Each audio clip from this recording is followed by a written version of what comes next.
plains, etc. And we basically just want a day or two to rest, before we make our ascending up the mountains. Lo and behold, there's a drought situation in the city. It's not good. Doors are inside. There's curfews. A lot of problems going on, and we get offered an opportunity. A pretty big opportunity. Chance at official recognition from the city of Mirador. We can get property within the city of Mirador. We get money for collecting ears, and so we obviously accepted, and we made our descent, and so we go down here, we kill some creatures, the usual. We finally reach some drow, and we get into a fight, and that's when we lost a party member. Forget the name of this person because we barely knew them. And then we continued forward. And then that's where we discovered Jackin, who's an assassin, who is pretty good at disguising him or herself. We picked him up and we continued the descent. Deeper and deeper and deeper. And Eustace dodged an attempt at his life by some brain-sucking creature, thankfully. And it was quickly dispatched, mostly by Cain and Asher, doing massive damage in 2 rounds of combat. And we descend deeper and deeper and deeper until we get to the outskirts of the Drow City. And that is where we made camp for the night and developed our master plan. The master plan is Jackin, our new assassin, and Asher would disguise themselves and sneak into town, while the remainder of the party would go invisible and follow closely behind. As they made their way into it, we had a little bit of a rough patch here, mainly with Thermal, who lost his invisibility as he fell down a crack, and we had to come together and use even a higher level spell to make ourselves invisible again to slip back into town, where we made our temporary forward base of operations in a small abandoned building, where we devised another plan. And the plan was we're going to go to this little house where this queen, this drow queen, what's her name again? Zilitha, where Zilitha all visits all the time. And our plan was we're going to get there ahead of her and ambush her there. And so we go invisible again, making our way to the area. So we climb up in, Jackin ascends up and dispatches the guards inside the house, and then we bait the other guards into the house as well and dispatch them, to the point where we are now in there waiting and waiting and waiting. But Zilitha starts to gather outside the church, and for some magical means, the king, whom we discovered in this house of all places, begins to stir and walk out.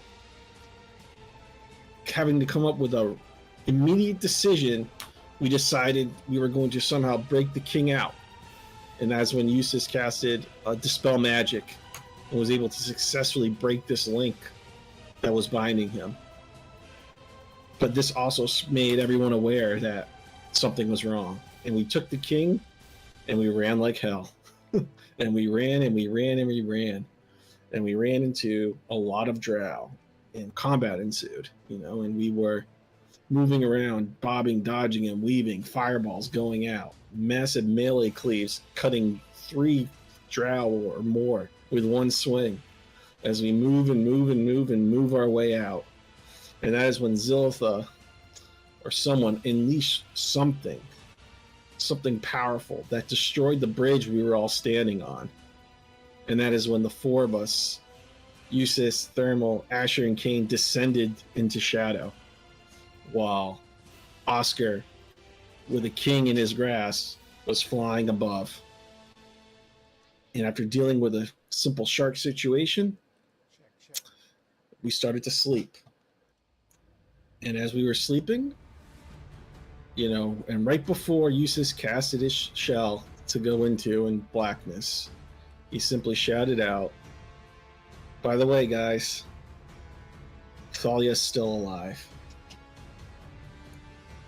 And then we went to sleep.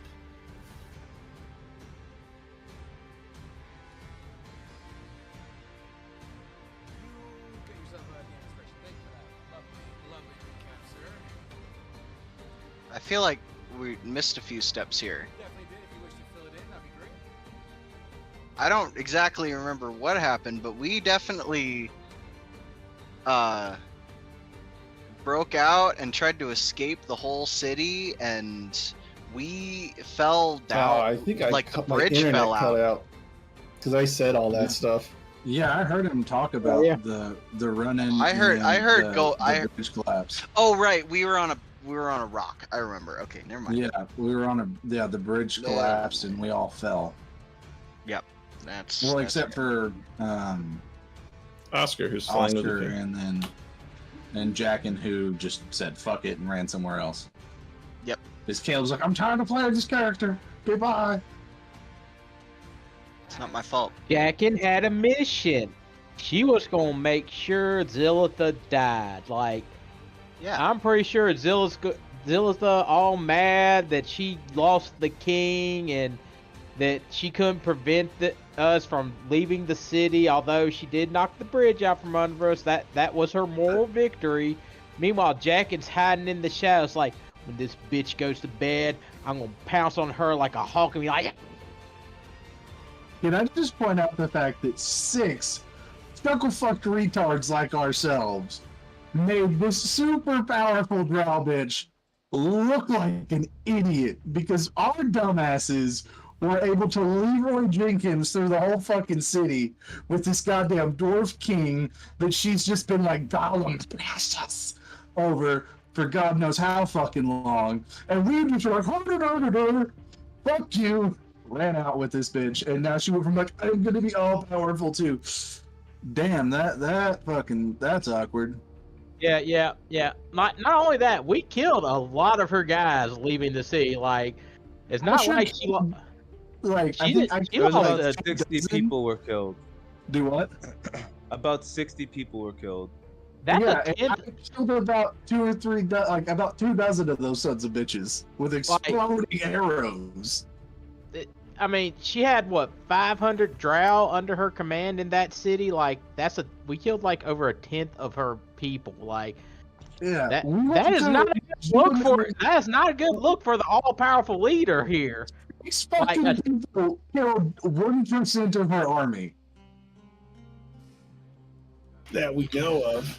Yeah, that we know of. We just like unalived Listen. about 1-2% of her forces in like 10 minutes. Like, Frogs so I hate these motherfuckers. Well, we Gucci. and Frog's laughing because he's probably like, "Oh, you think it's that? Oh, wait till you find out." Like, Frog, let us have, like, you tossed us down a ravine in the Underdark. Let us have this for a little while, okay? Just 2 sessions. Fact, I got it. So, Asher, as you stare off into the oceanic black Asher's in a dark place in his head. into the oceanic black abyss as you navigate your memory banks, thinking of everything that has transpired. The one glimmer of positivity you can pull out of this dire situation, the slaughtering of so many drow, feeling as if you've made a stand, that positivity only shines a light in your inner darkness, only so much, like a candle in some degree of a domed stadium. You look around to your left, and as you lean forward, you feel the weight of Kane's body, who is, using your opposing force, sleeping like back to back, on your ass. Yeah. grazing. Yeah, we were all tied together. As you lean forward, you feel Kane's body kind of slide backwards a little bit with that change of force as Kane kind of sits forward to counterbalance that, regaining his balance. You turn over your shoulder to see the back of Kane's head. And go. I can't believe we actually did survive that. We killed a lot of fucking people. Yep. Honestly, I'm surprised we survived the fall, to tell the truth. Oh. As The you wild say- mother protects stupid. As you say, Wild Mother protects you see the fin of a shark just kind of skim the surface nearby, disturbing the water surface with that bioluminescence glow and recedes back into the depths. Yes. I mean, I'm not sure how well she protects stupid because we ain't got a lot of options here. I mean, technically in the morning I can. Have we? Are we waking up from a long rest, Frog? Let's just say, since the point, just for the sake of my own personal sanity, from the time of fall down, from the time of the bridge collapse, let's just say anywhere between 12 to 16 hours, maybe. That's including Okay. the long rest. Okay. So this is like the morning after we've woken up and everything. Sure, if you want to put like Yeah. some sort of measurement in place. Well, because I know we did like the level up and everything. So, I mean, technically, I can try and talk to the sharks and see if that can help. That'll Remember, I can that'll speak get with Frog animals. back into the zone. How well does that generally go for you? I've never tried to Odds talk go to not well. I've never tried to talk to aquatic life before, but it's worked pretty well every time I've tried to talk to birds or like other critters. Alright. But Something I've te- never tried to talk to something- sharks. I don't think it'd be a good idea, but it's one of those like possibilities. As long as I only do it once, it doesn't cost me anything. We'll keep that option open for right now. Give me perception, Ash. Oh god. I don't know if I remember how to do this. It's got a fucking +9. It's a 13, but I do have a DM inspiration. Don't use it. Not worth it. That says something. That says something when the DM's like, "Don't use it, man. It's not worth it." Nervous anytime it's below a 15. I'm like, we're gonna die. You peer around, and like a submarine about to implode. You look around, and in the water, you just see these like torpedo-like shapes deep in the water as the bioluminescence underneath the surface just kind of glistens like comets in a black sky.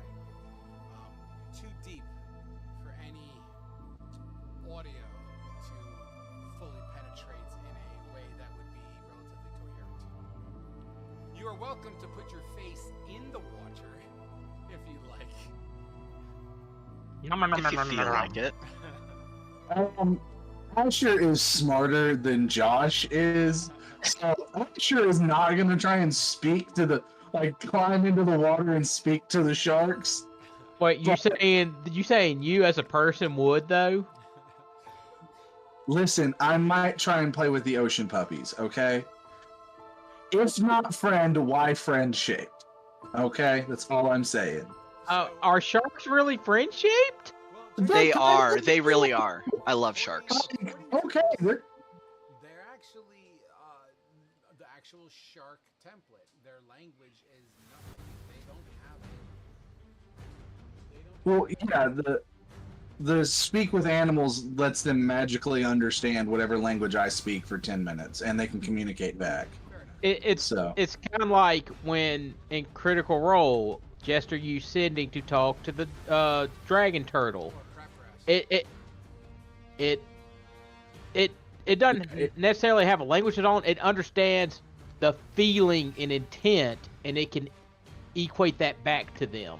Yeah. With all the conversing going on, Eustace, as you are relatively decent, let me just pull the map.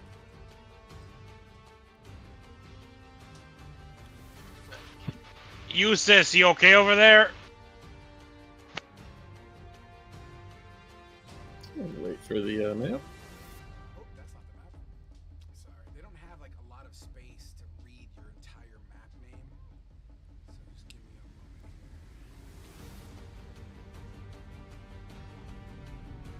Oh, come on. I'm trying this tobacco alternative to help me with the not dipping. I don't know how I feel about it. What alternative are you using? It's called Black Buffalo. It's like they've taken shredded like edible greens and tried to simulate the tobacco feel and texture and like flavor, but it also has like nicotine in it to help like, you know, curb that nicotine habit. And the texture is just a little, it's not bad, but the flavor is a little off. But I do like it because I can still like pack the can and put like a pinch in, so like I can go through the ritual of it. But there's no cancer. All right, do you guys see the map? Yep. It is very dark. Yeah, Yep. you're in the Underdark. I thought Oh, it was a little God. bit brighter the last time. Well, that was when we were in combat. Okay, I'll put the light. That is perfect. I can at least see something. So it is pitch black in here, outside of your torches or the bioluminescence that trickle into the water, anything that disturbs the water. So, Eustace, as you hear Right. the sound of Thermal's voice carry over callings, you look over at the three of them that are hunkering on this small rock. You notice under their own torchlight or whatever light is illuminating their area, glistening of whatever sludge or algae that's, very similar to the algae and whatnot that's on your stone, knowing how slippery it can be. You see them kind of all center massing on the middle of this, sharing their own, open space. Awesome. So, one of the things I did during my long rest was took prestidigitation. So I'm just going to begin to bam myself with this. And I'm going to yell out to everybody. It's like, so, I have an idea. Any of you afraid of heights? Define afraid of height. We all rode in a giant hot air balloon thing.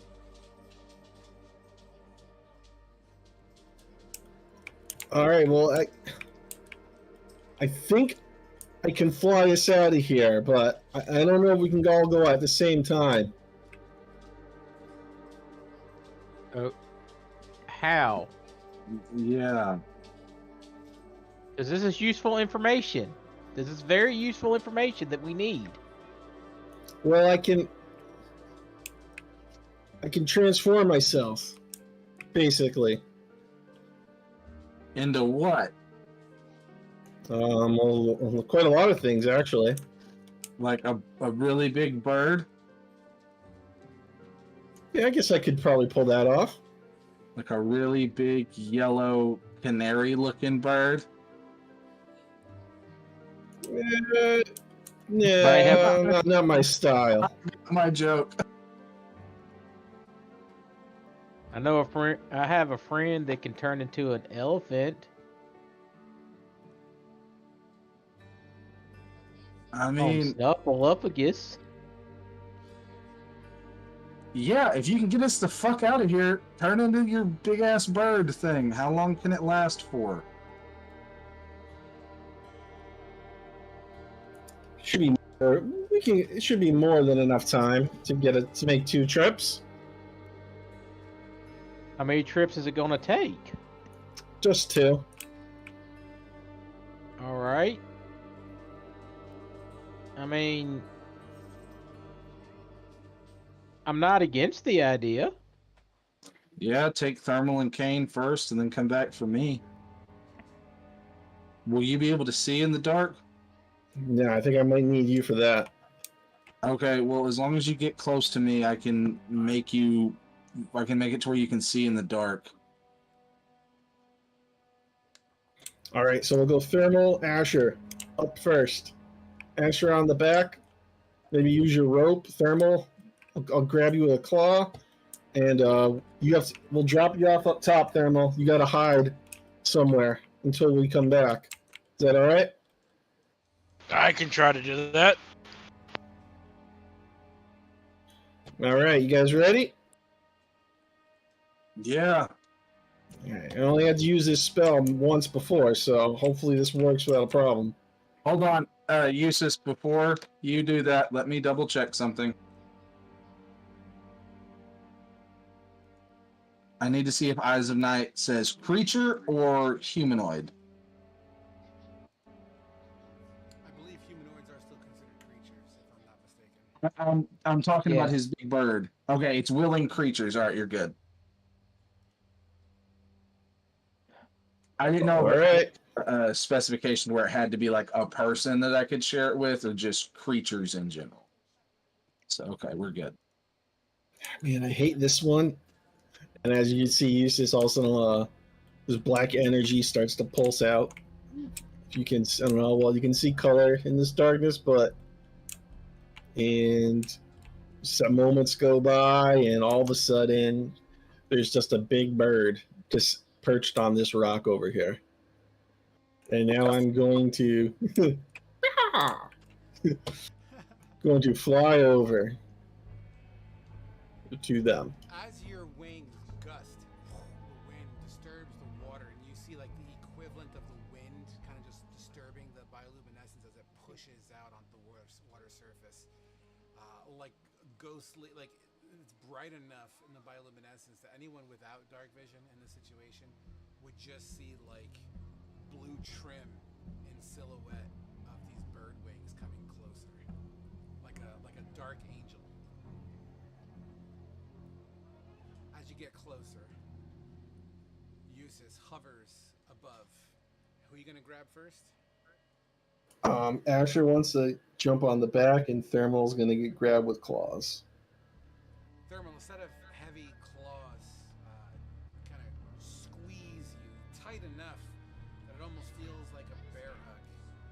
You yield no damage as a result, but it's awfully tight. Kane, before I leave, can you see in the dark too? Yeah, I got a thing I'm taking.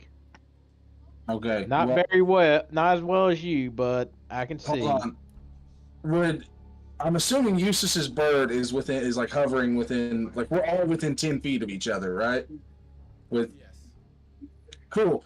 Asher's gonna be like, "Don't worry, I got you, bud." And I'm gonna do my Eyes of Night feature. It lets me share my dark vision with up to 3 willing creatures, as long as they're within 10 feet of me for whenever I pop it off.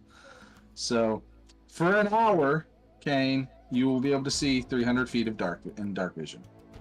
That's nice. Awesome. Yep. And then I'm gonna hop onto shimmy up Thermal's leg and hop onto Eustace's back and his big bird state. I'll give Thermal a hand to just. And I'll use my rope of climbing to wrap around his like torso a little bit and like turn it into a seatbelt. Gotcha. You do so as you shimmy your legs kind of under the broad parts of the wing, kind of like a built-in saddle as your rope kind of ties you down and kind of wraps around for security. You start to feel yourselves levitate. Flap after flap, the elevation just goes up, up, up, and up. Hold on, I got a phone call. Sure. I just reach up and give Eustace like head scritches. I'm like, good boy, Eustace. You fly. Barrel roll. Okay, dexterity saving. I'm down, bitches. As you continue to flap all the way up, we're going to fast forward to about, let's just say, 10 minutes. You're carrying a pretty heavy load. Incline and elevation, it is not the easiest one. You're carrying a lot more than your own body weight. In fact, you're carrying for 3. Continue to push your ass up. The darkness of the area begins to lighten up slightly, just a tad, but the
We're gonna try and go into the entryway that we used to come into the city with, that led to the bridge, and they're just gonna try to dive in there and drop thermal off, assuming there's not like an army there waiting. You're welcome to make some perception checks. I got it. And I'm gonna cast guidance on myself too.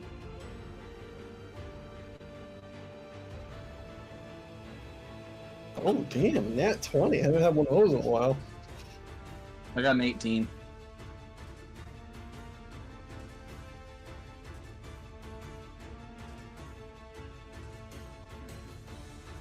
Sorry about that. No, you're good.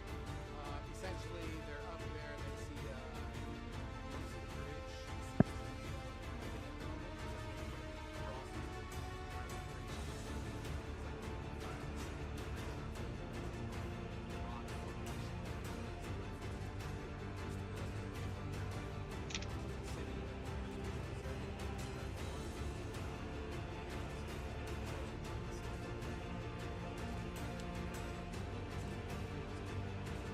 As you peer over, there is nothing that you currently see as far as threatening in its current form.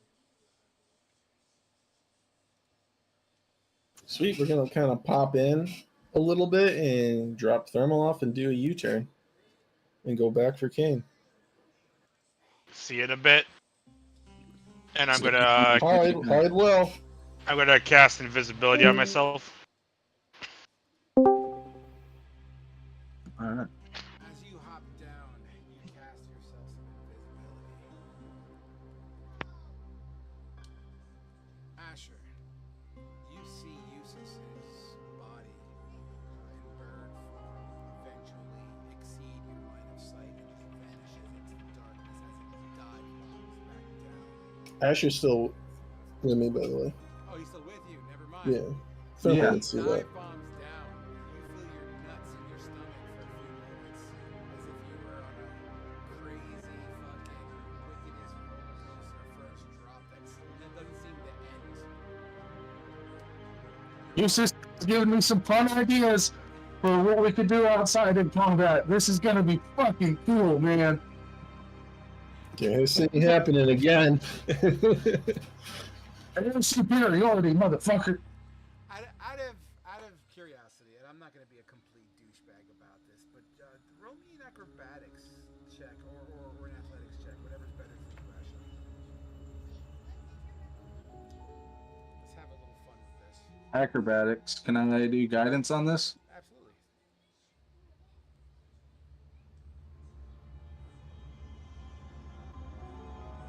Ugh, that is an 11. So as this creature dive bombs down, you feel like your butt slightly lift off because of the drop, but your rope has you secure, so you're kind of dangling by your legs. Eustace, with this new feeling of freedom and flight, something he hasn't truly explored yet, begins to do these corkscrews on the way down, knowing how you're securely tied in, with no fear of you falling.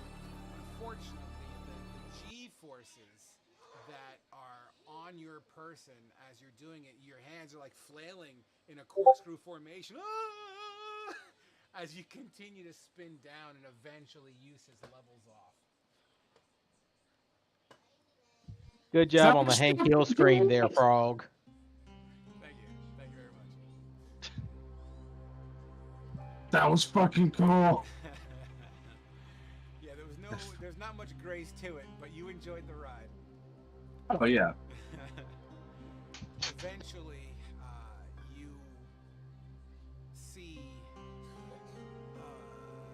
You have dark vision. Never mind. Eventually, you see the bottom as you kind of, hit the air brakes and hover. You start to glide towards Kane at this point in time. Your talons and claws pop forward, ready for a scoop. Kane, you hear the flapping and caw of this giant bird. With your dark Take vision, me. yep, you put your arms up and you feel, you know what? Let's have some fun.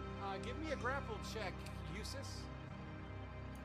Ooh, I need a character sheet for a bird. No, you don't. Just use yours. Do athletics or acrobatics. I'll give you the benefit. We're having fun here. A 21. Nice. You feel your wrist pop as you're lifted almost at full speed. Your shoulders almost get pulled out of socket, but you're a tough motherfucker.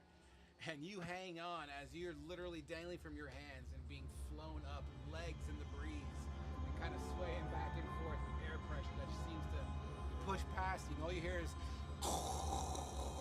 as the wind is just passing by your ears. Oh God! It takes you another 10 or so minutes to fly back to that location. King, what I explained earlier is what you see as bioluminescent natural light in this area, which creates a dim enough light to see this cavernous drow slash city Mm-hmm. situation here. As you feel this bird pulling you, or flying you, guiding you to the cave entrance to the original bridge, which is now mostly made of what appears to be webbing. Yeah. Oh God. Just okay. Once used to such a it's like, oh, okay. All right. Now. Oh. Gonna take a minute. As you get placed down, Asher, the bird is on the ground, kind of letting you take a moment to get off. Do you wish to get off? Guys, I'm working here, please. Reluctantly, Asher commands the rope to untie from him, and he like slides off. He's like, that was pretty fucking cool, Usus. We could make a hell of a team. That was cool for you. You weren't dangling there by your arms. Useless, as if nature Let me have seems this to, moment.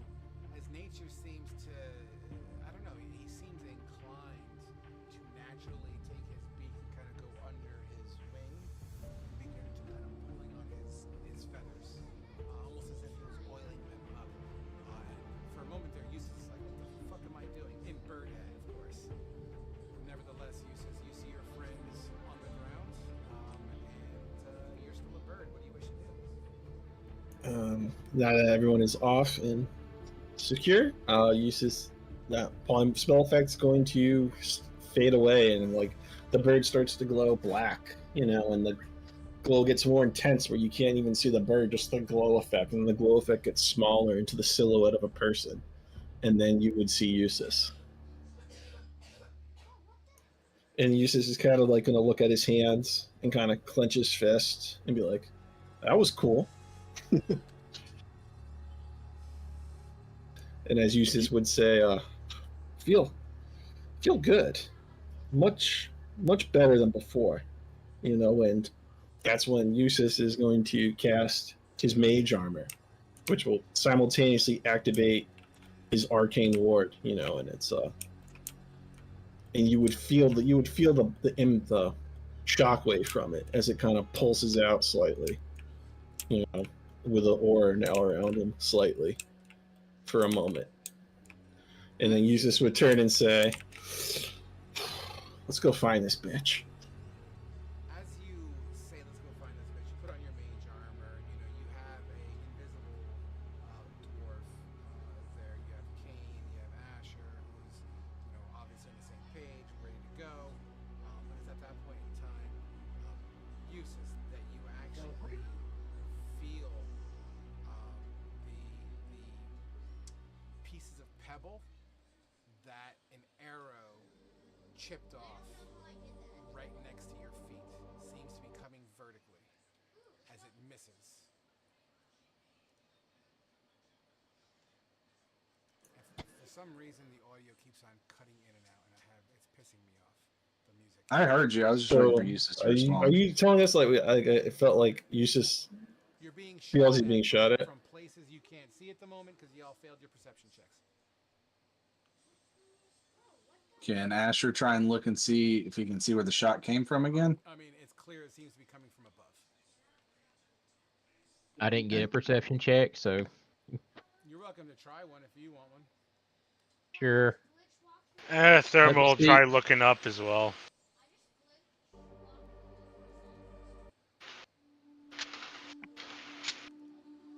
That's a big old 10. Not enough, as more arrows seem to rain from the sky in pretty rapid succession. As you look up and into the stalagmites, because tights hang tight.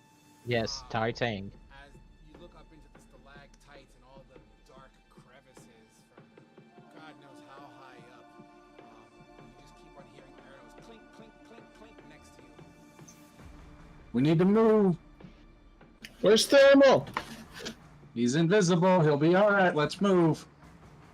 And Asher's going to keep looking up with his bow ready to see if he can see anyone when they go to pop up to shoot, to fire back at them. Absolutely. Kane draws his crossbow and it's like, okay, starts moving.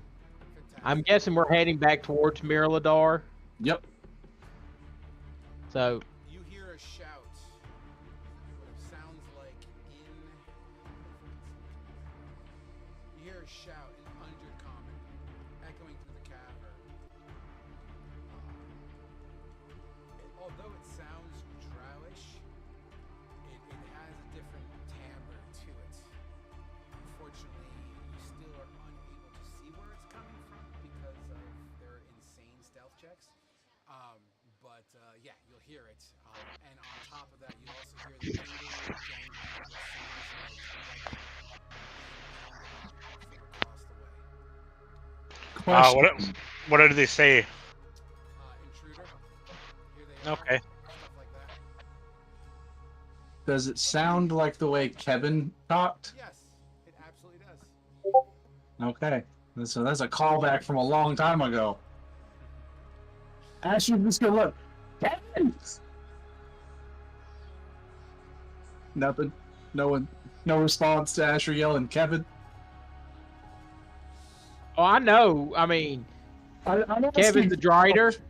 Yeah, the Drider. I'm asking Frog if there's any response from Asher yelling, Kevin. At the moment, no.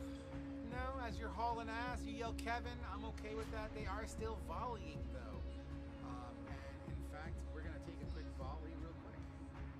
This is the one where you actually can potentially get hit, Joe. Please hold.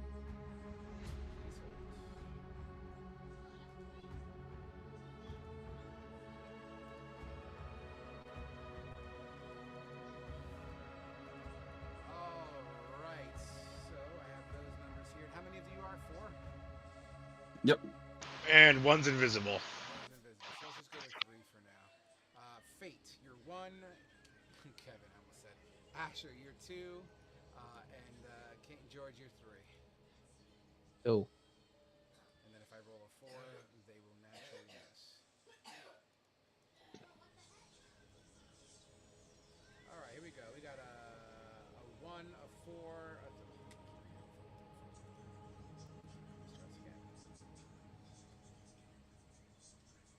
Alright, a 1, a 4, a 3, a 1, a 2, a 3. So Asher was 2, right? So I only got hit once. Okay, those 2 Alright. first. What's your AC? 18. 18 against that one misses you as it seems to just nip off your shoulder but doesn't make any real purchase. It kind of ricochets and flies in a random direction. Good luck about this armor. two for Kane. 2 for Kane with a 15 to hit and a 25. 25 is going to probably make purchase. Yeah, only one of those hit. You're looking at a solid, oh wow, really? 9 points of piercing damage.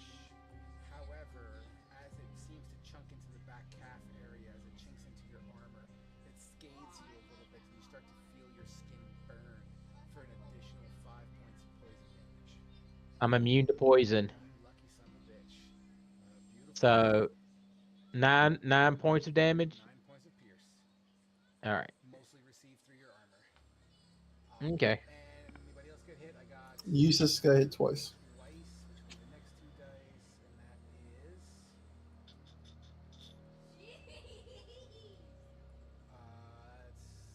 I'm sorry, I'm doing some math here in my head. 14 and 23. 23 hits.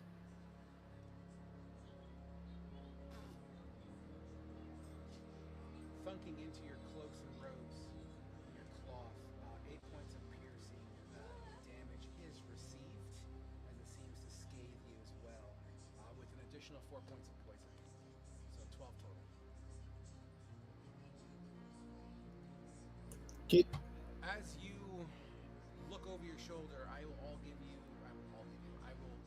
you each, since you're running, another perception check as you look over your shoulders, trying to once again center it, and this time you get it at advantage because it's your second time checking it.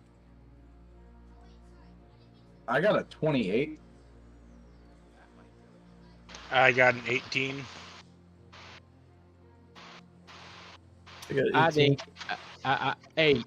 You know, this area, this terrain, it's just difficult outside of the dwarf. It's just difficult. You guys don't know the contours that well. There's a lot of hidden shadows. You don't really know where to look, but you just don't really see anything. Asher, you'll see it, but I'll come to what you see in a second. Thermal, unfortunately, you don't see it either, but you have a pretty good idea of what we're working with here. Nevertheless, Ash, as you look up, you do see creatures skithering on the ceiling, which is really, really, really high, by the way. And as you look over your shoulder, you also see more of similar structured creatures in the process of crossing over that webbing bridge. They are not within threat distance. They're decently far, but you squint to kind of make do that there's like 5 or 6 more beyond the 3 that are on the ceiling. They look a little something like this, guys. As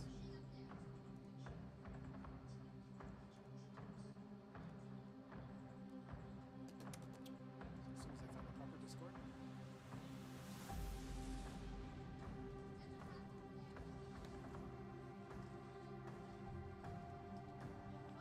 As they are hanging upside down with long bows drawn as they continue to fire and rain arrows down. More arrows seem to be missing you and taking all around you. How high up are they? I mean, within 150 feet, if they're shooting at us with longbows and not disadvantage. Correct. They're out there. They're also Okay. taking cover as they run. They are chasing you, but they're being slow. Cool. Asher has the same range as them with his longbow, and will take a shot at one of them. Go for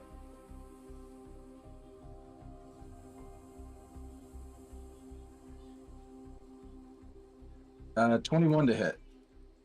You hear your arrow make purchase. Oh. I'm going to use my Piercer feat to re-roll that one. Get it. Fuck yeah, that's 11 points of damage for the first hit. Okay.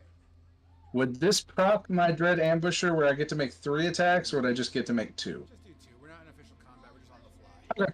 That's what I was... As you can tell, yeah. wink, wink, I'm trying to set something up. Yeah, no, you're good. A 20 to hit. 20 also hits, 100%. Another 8 points of damage. Fantastic.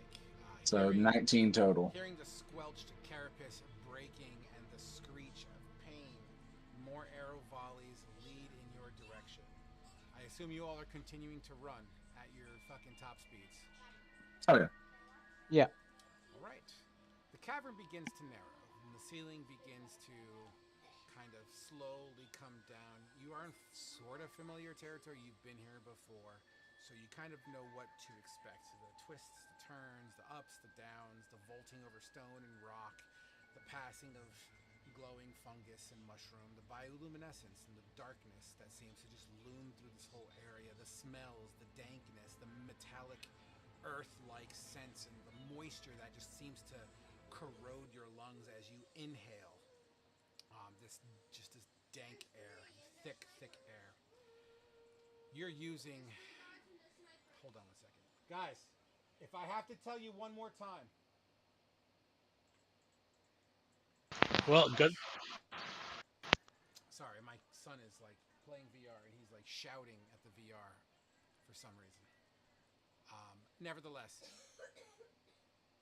you come to a point where there seems to be an incline. Okay, around this twist and this turn in the road, it breaks line of sight of these. I mean, you know what they are.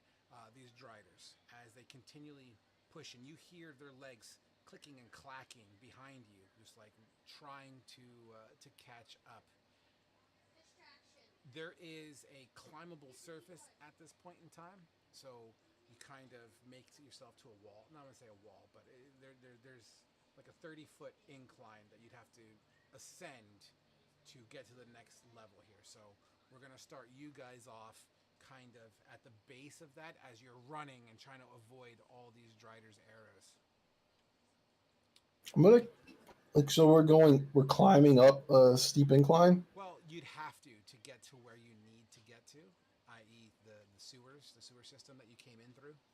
Okay, I'm going to cast fog cloud somewhere like halfway between where we're climbing to and from where we are at the ground level. All right. In fact, I will tell you what.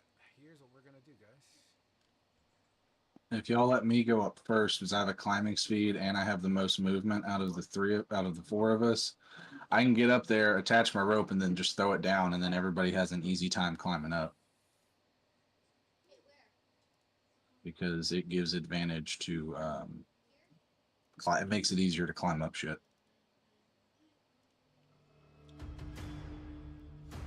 All right, guys. I summoned you to the board. Here, I'll set you guys up.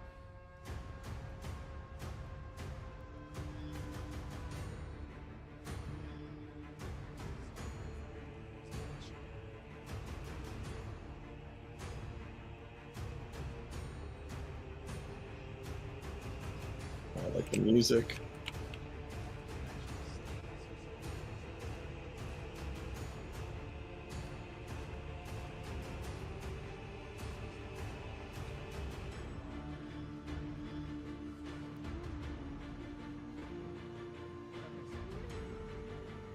Terrible.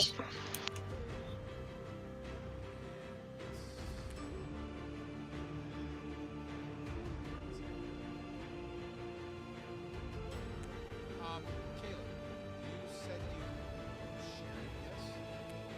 I did, yes. It is unnamed, unfortunately. I tried really hard to get it to work, but it just wouldn't take it for some reason. I can try it again.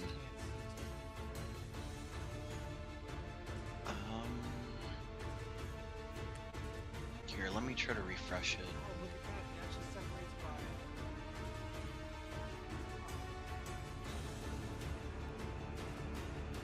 by. I really fucking tried to go through, but I don't know why it fucking won't send the names through. Here, let me try to send you a screenshot of what it looks like. We're good. We're all Gucci.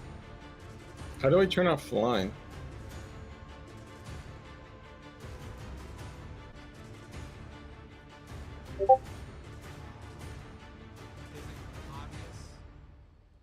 No, unfortunately. My designs are not very flashy.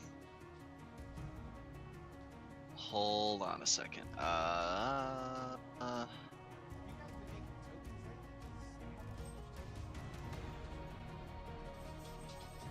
No? No. I think I've only ever sent you like 3 tokens, and I don't even think. I don't think. Oh god, I can't remember her name. I don't think she's on the table. So. Alexia? Yeah, it's actually on Yeah. my Discord. I don't think Alexia is on the table. So. No. Y'all's table ended before we went to Tailspire. Yeah. There it is. Ooh, don't send it to that chat. That would be a big bad. Oh no! Send it to that Yeah. chat. I want to see no, this. No.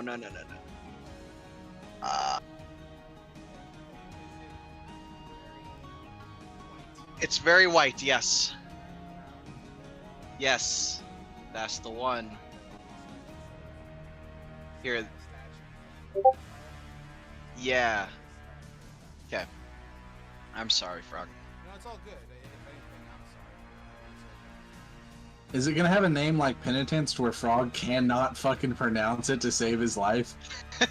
Penitence isn't that hard to pronounce. Penitence, precious. People watching at home, I apologize for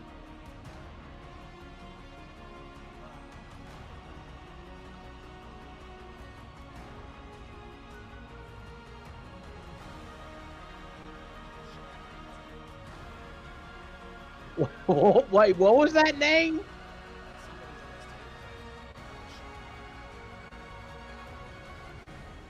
Feynman Little Shine. All right, alrighty. Sometimes you're little and you shine. I mean, I have a backup character in case Asher ever dies named Cletus Winnebago. Cletus Winnebago.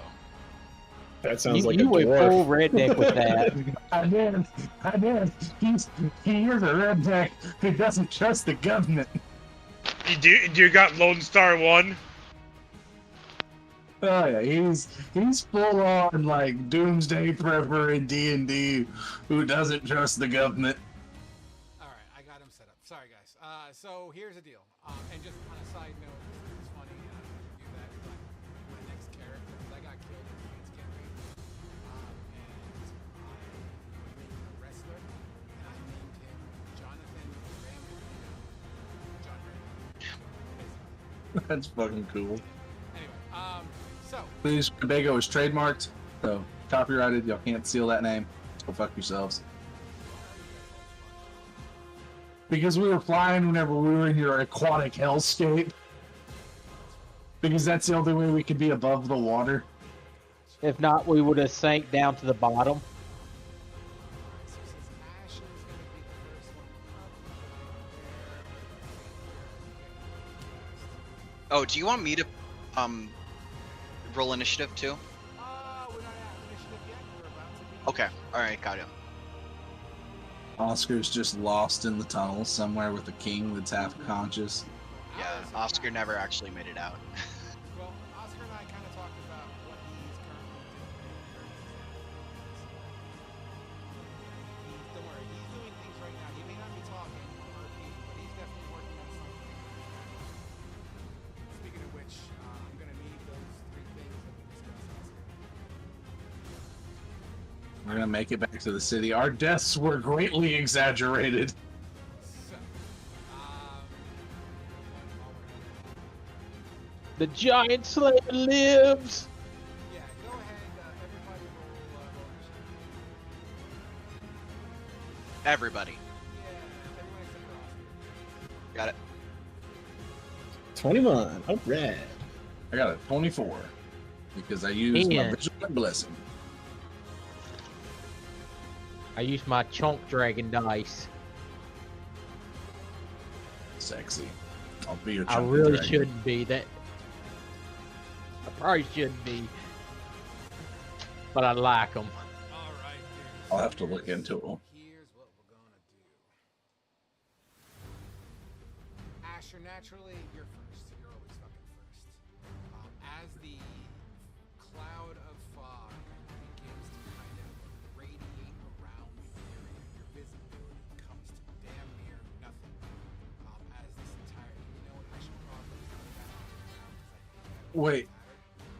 Fate, did you put the fog cloud on us or behind us? No, behind us. Oh, Like, behind us. Gotcha. What about here? Okay. yeah, just raise it up like 10 feet, 20 feet.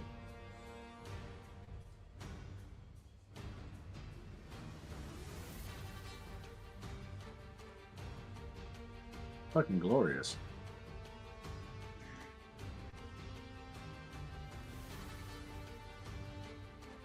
All right, to you, boss. Yeah, it's.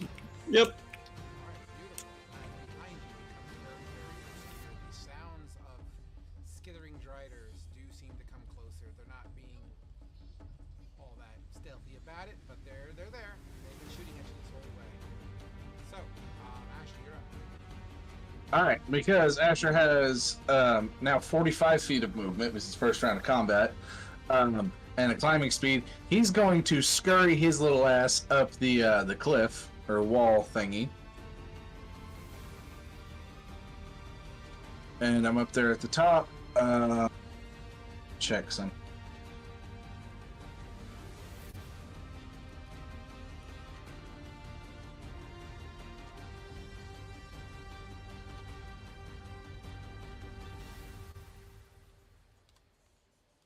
All right. To be cool, for first, I'm gonna look behind me. Can I see above like the fog to where the driders are coming? The fog would be sort of reaching, or at least just reaching the ceiling at this point in time. You've been running for the legs. Benefit of that, right? It's like a cave thing. So, to answer your question directly, no. It's like a small gap. Not to mention it's you don't see them through the Okay. I wasn't sure if it was like a straight shot or if there had been twists and turns or what. Thank you for the clarification, because that makes my thing easier. So I'm going to then use pretty much the whole rest of my turn, because it'll take my action and my bonus action to command the rope to animate, and then that's my action, and I have to use my bonus action to tell one end of it to attach to the rock. It just magically adheres to the floor, and then Asher like kicks it down. He kicks it down to the floor because it's 60 feet long, and so that way they can use it to climb up. Oh, and as a free action, I can tell it to knot. So at every 1 foot interval, the rope like knots itself, and it goes from being 60 feet long to 50 feet. So that is my entire turn right there. He's just trying to help everybody get up. My passive perception is 19.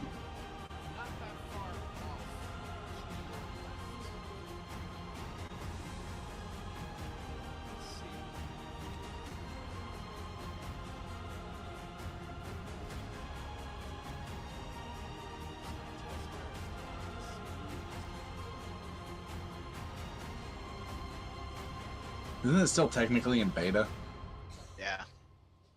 Nice. I mean, hey, for being in beta, it's running a hell of a lot better than some games that are in beta. What Look in at the you world fucking is tuck this off. thing, dude? So, Asher, with your, out of the corner of your eye, with no real discernible detail at the moment, as your friends seem to be a little bit more important, you are aware of the shape of a humanoid, what appears to be humanoid. Now, here's the thing, right? It's lying down, face down in the ground. Caleb, pay attention. It's lying down, face down in the ground, right? And it seems to be like, I'm not going to say, it's not, I don't want to say seizure, because that's not accurate, but it does seem to periodically be trembling, like kind of as if there was a dummy on the floor, and you're trying to move it, like if you were tugging on it every like second or two, like slight tremors in its body, right? You don't see anything on top of it or around it or whatnot. It just seems to be trembling. But as this tremble happens, you hear a chink, chink, chink, like this grinding stone on metal kind of a sound.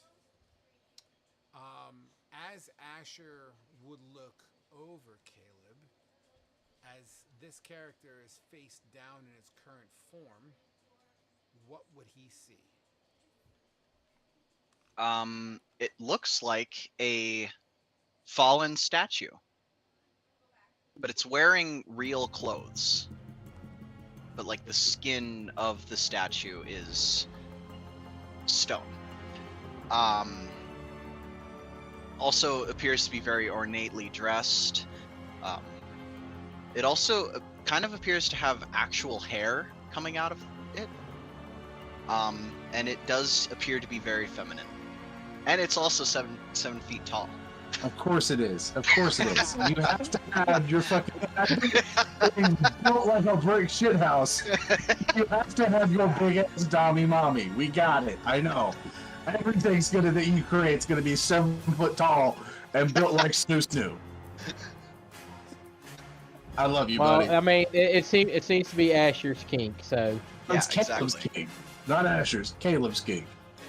But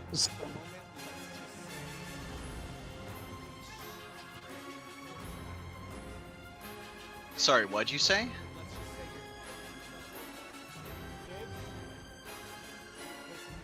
for thematic purposes, you're restrained for now. Is what he said. Restrained. Got it. Okay. Just for flavor, since Asher's like, I know he can't do anything because he spends his whole round trying to help the chuckle fucks downstairs get up. He will, once he like clocks, like it registers, like, oh shit, there's something up here. He will turn and just, he has his bow pointed at it because he doesn't know what the fuck it is. They've had some weird shit with Fae shit before, and that'll be it. I'm just like, what the fuck? He'll yell down to the downstairs, like, guys, there's some weird shit up here. It's a twitching statue.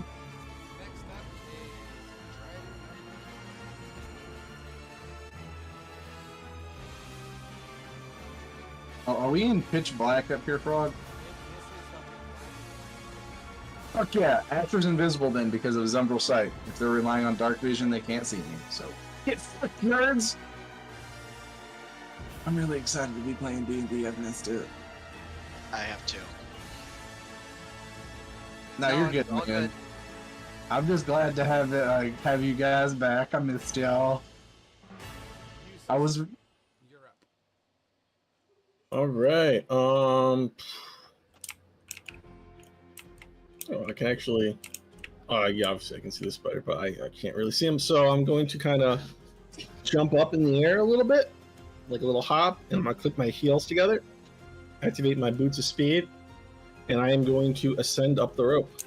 Absolutely. Remember, this is, we're calling it 30 feet.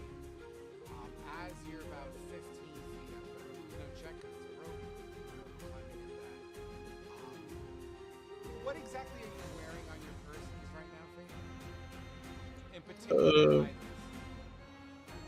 I have my backpack with adventuring mage things inside of it. I have a potion on my belt, and I have a spell book attached to my belt. what is your spell book? The buckle. As you ascend this rope, you're, as fast as you can with the boots of speed, doing your thing, but you're pulling, and as you're pulling yourself up this rope, you feel as if something is trying to pull you back. As you look down at this,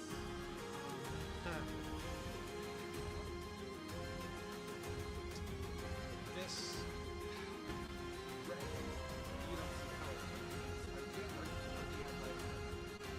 is. I have whatever Asher gave me. I gave everybody dark vision. It would have lasted for an hour. It started whenever we started flying up. I know that was like 30 minutes ago. Alright, so as you look down, you'll see this appendage of a three-fingered hand. So what looks to be this claw-like hand grabbing at your book that's attached to you, and as you're trying to gut out, it's like pulling you back in. But it seems to be erupting from this wall. And by erupting, I mean it almost as if it's going through the wall without disturbing the wall, as it holds on to your book currently. It's still technically your turn, so I don't know if activating those boots is an action. Feel free to be as honest as possible, but technically you still have movement, and it's technically still your turn, so you have a bonus action I think still available or whatnot, so that's on you. Use the bonus action to activate the boots. Okay, so you still have an action. Yep. So I'm going to do is, what do I want to do? So, how high did I make it up All right, I'm going to try to Misty Step the rest of it. Interesting. As you poof your ass back to the top. It has to be a location that you can see, right? Yeah, because the air above it. Correct. It has to be like right on the and then technically you still got 15 feet of movement, I think. Yep. And I'm going to basically watch out though. This wall's grabbing people. Careful. And I'm going to just slide. And just right here. Beautiful. And as you do that, your turn, on its turn, Fate, as you Misty Step, and you move to the location, you see Asher, arrow at the ready, pointing at this white stone-looking kind of statue hair. You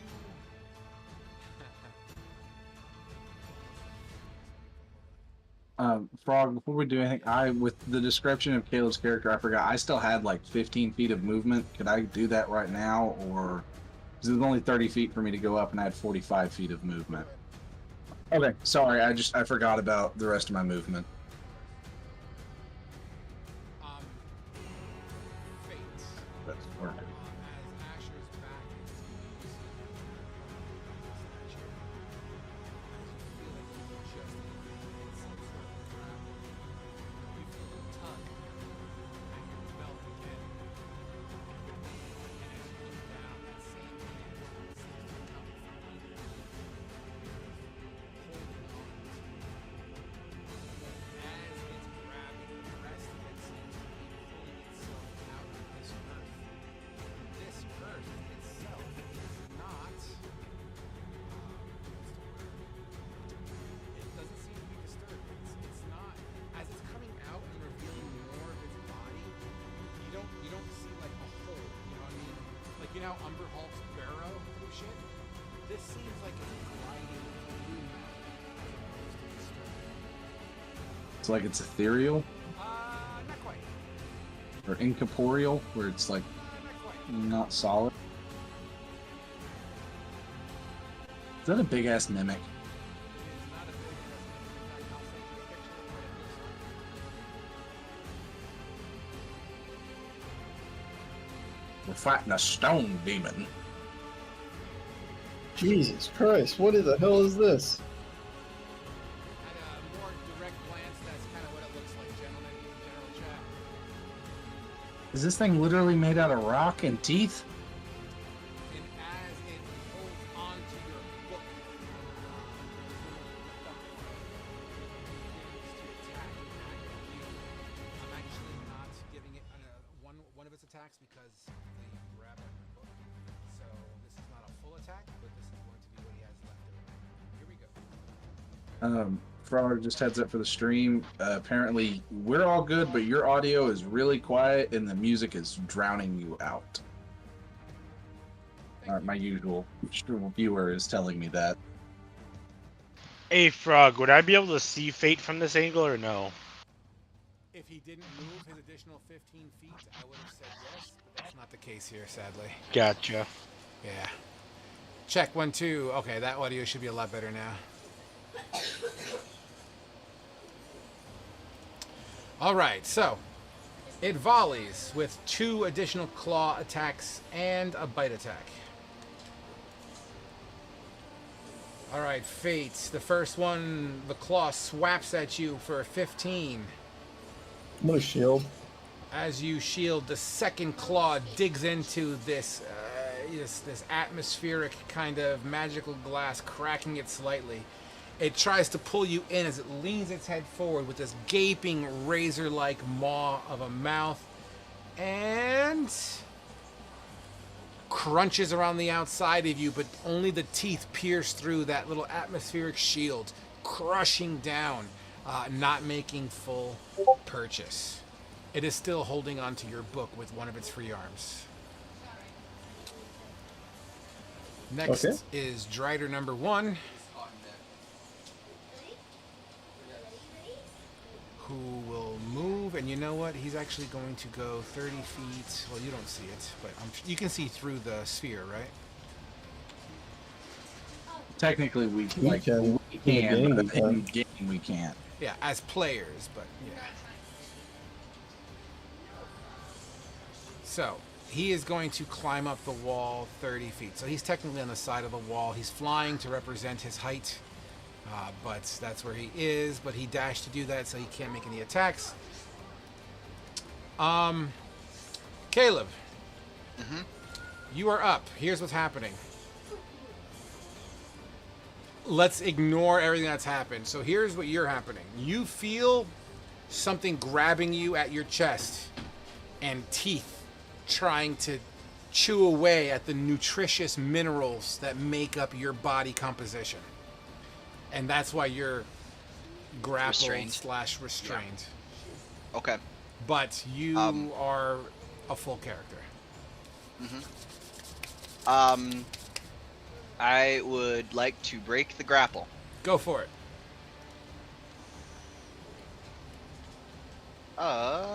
22 athletics check. 22 against mine, and oh yeah, you win. I know. I thought you were gonna say you'd like to rage. No, not quite. So as you, what are you gonna do? Push up? Yes. All right. Basically. You push up, and the hand that's very similar to what they're fighting is coming up from the ground, and it just kind of slips with your smooth skin. Okay. Flexes a titty and busts the hand. And that was an action, correct? To break grapple, it is. But you have your full movement. Well, you have to stand up, so half, but you can still move. Yeah. Okay. And it's able to grab me from all the way over there. The hand breaks free. There's more than one, bitch. Cool. Love it. We're gonna go right there. And actually no, we'll stay right there, and we're just big chilling right now. Roger that. This statue, Ash, that you're aiming at stands up, but you hear your colleague also taking a battering, so you're kind of looking over your shoulder, and I'm assuming you're doing like this double take thing going on. Nevertheless, would that be your turn, Caleb? Yep, that's my turn. Thermal, you are up as you hear a commotion 30 feet above you, as well as skittering to behind you.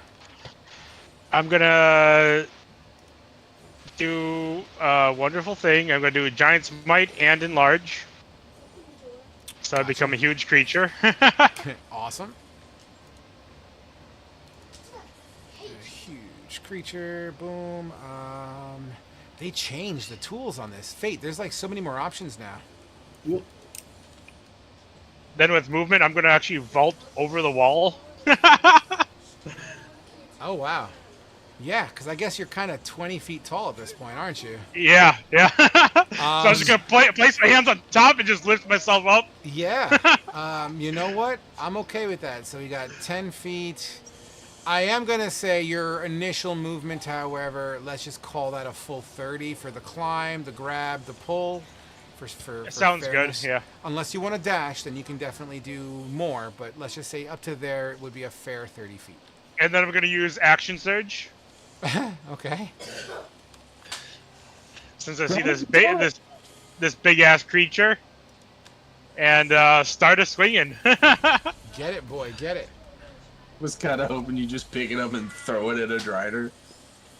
21 to hit. A 21 collapses into this creature. I love you, baby. And that's gonna be I love you, baby. for 9 plus a d6 and a d4.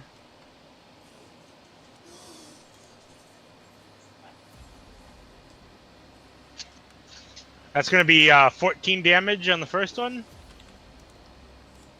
You collide into this with your obsidian hammer. Here's the cool fun fact about your obsidian hammer. It seems to chunk into this rock like butter. Okay. The second one is going to be 18 to hit. This butter, however, seems to ricochet for some reason. Maybe you caught an angle off of one of its bulbous's pieces and just kind of clinked off. Gotcha. That'll be my turn then. Fantastic. Caleb. Yep. Much like Eustace, this creature begins to like he's in an elevator. He just kind of comes out of the ground and just unleashes a full volley on you. Three claws and a bite. Do what you want. First claw with a 25. Yep. Second claw with a lag spike.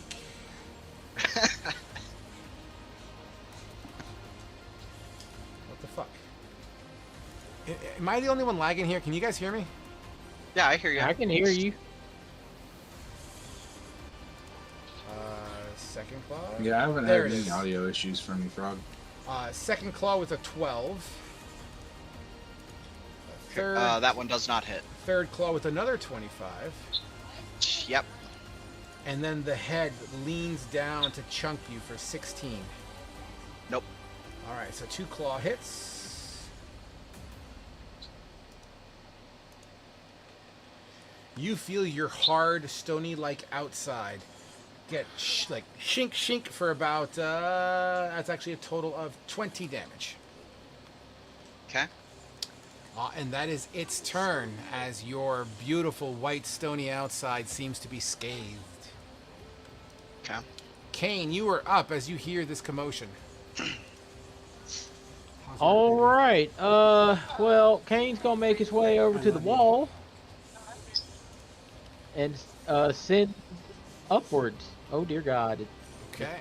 The table switched on me. Do you have, what was that, 10 feet to get to the wall? And what? I said 30 feet up, so you'll be, what, 20 feet up? I'll dash up. Okay, full on dash. So 10 plus 30, that's 40 by the time you get up. As soon as you get up, you're literally meeting this giant fucking dwarf and this big rock fuck. Upon seeing the big rock fuck, Kane will draw his great sword and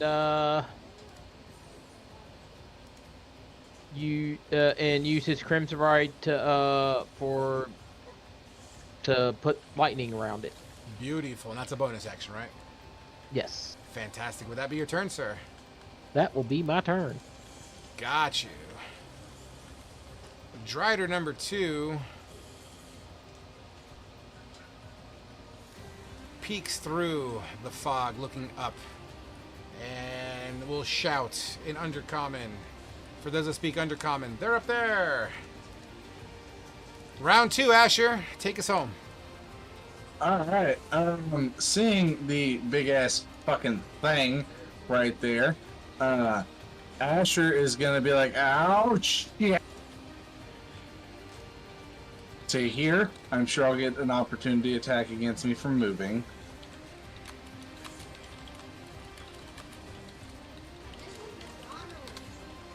Yes. 1 second here. All right. There's my. A simple claw will swing in your direction, and I think it misses with an 18. 18 just hits. That is my AC. You feel a scrape across your midsection. Only one claw gash. Oh, wow. Gashes through you for 13. That was actually max damage. Damn. Yeah, that was a max damage hit. Yeah, man.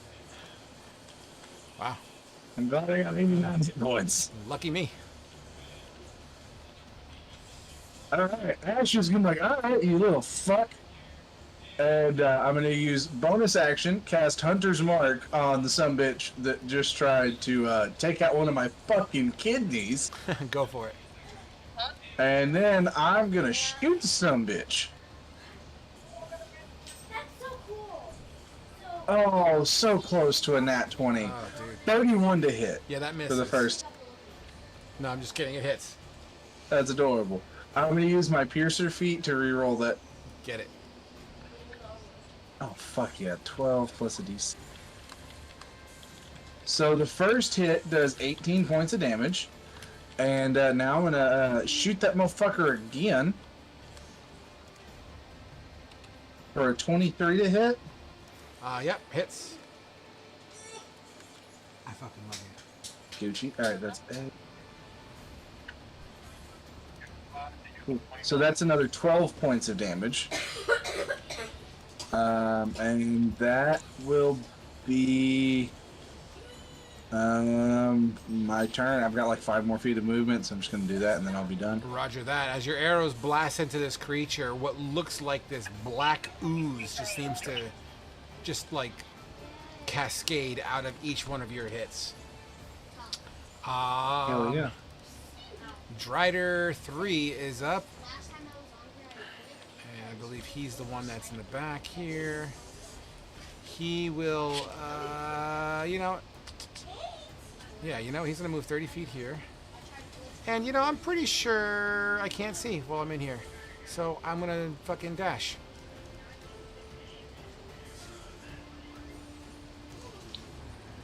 I'm going to dash up the wall 30 feet.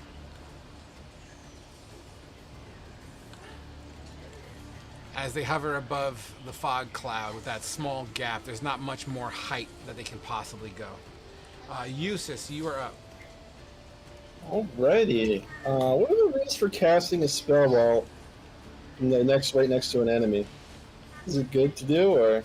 If it's a ranged spell, you have disadvantage. If it's has some type of save, it's fine. They just have to make their save. All right, good. Well, if it has an attack, if it's a spell attack that require that is a range. It's a ranged attack spell attack, then yeah, you have disadvantage. If it's a melee spell attack, it's just like a regular melee attack, so you're fine. Yep, this is a normal. This is a real spell. All One right, new second. spell. So I'm kind of holding on with my book in my left hand, trying to keep it from this guy, and in a fit of frustration, Eustace just extends his right arm up and like kind of opens up his palm to this creature, and like a black ball just starts to open up, in his palm of his hand, and then in an instant, this black beam of energy just pierces into the creature, and I need an intelligence saving throw. Intelligence saving throw. Ooh, psychic lance. That's not something you hear all that often. I actually rolled well, but I have 0 to my modifier, so I rolled a 17. Unfortunately, I now have an 18 modifier. Oh, nice. Let's see what this does.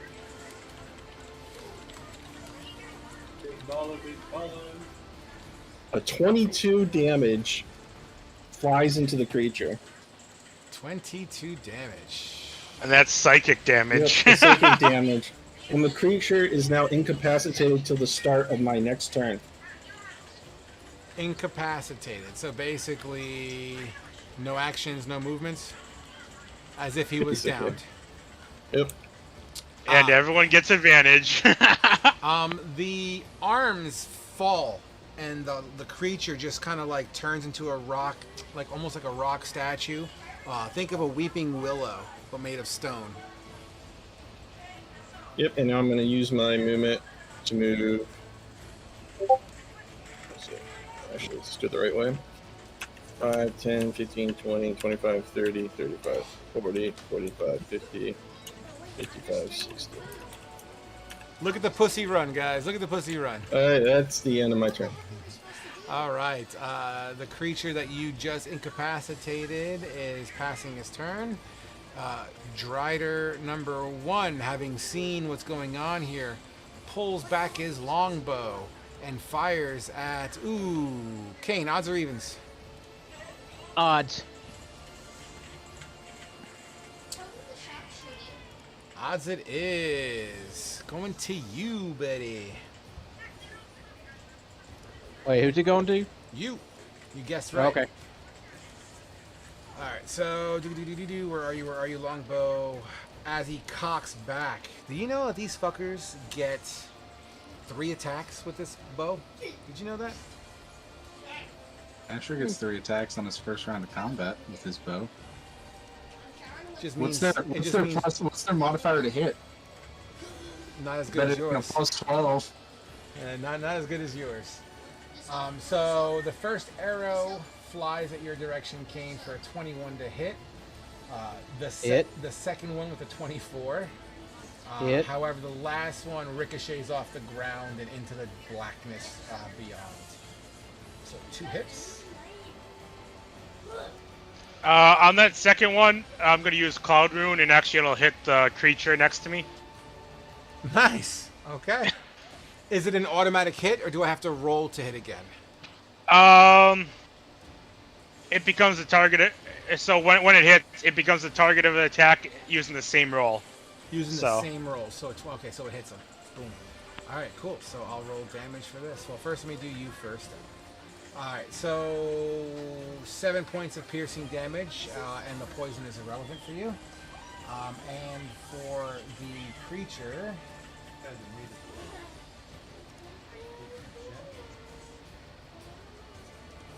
Did you know that this creature is not immune to poison for some reason? That's weird.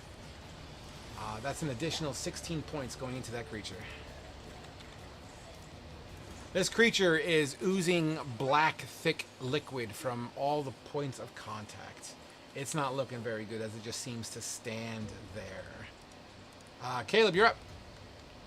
Alrighty. I am going to take...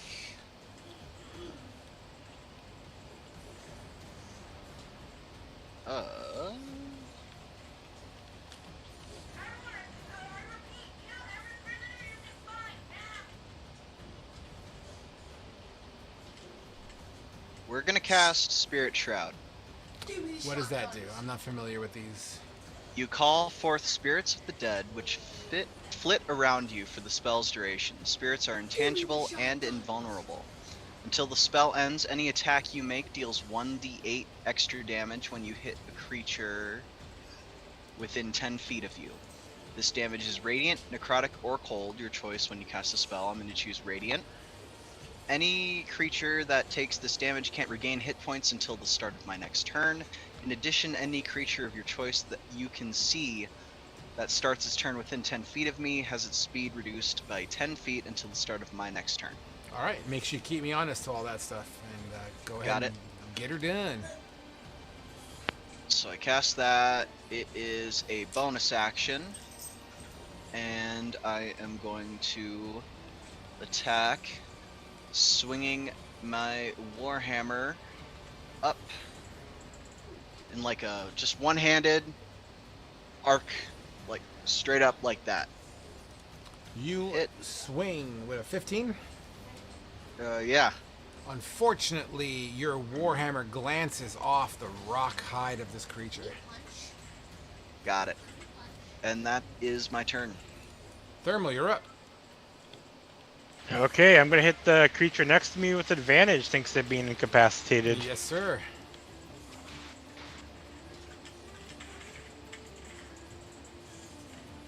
Uh, 20 to hit. Yes. Spoiler alert, AC 19, guys. AC 19. That's gonna be 14 plus.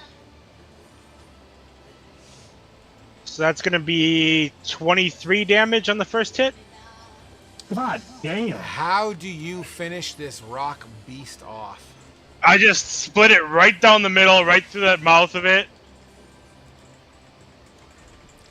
You do so, and as your obsidian axe, your black obsidian axe slices through this black ooze, or I won't call it ooze, but this black, thick liquid just flies everywhere and all over you. As you go to kind of wipe it off of your face, as this creature, when it dies, it actually sinks into the ground as if it was like being absorbed by the ground. You slide it off your face and it feels oily.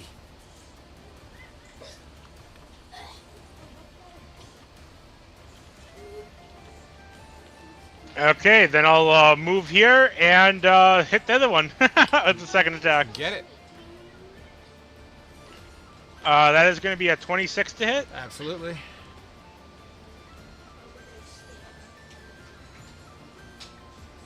That's going to be for 9 plus...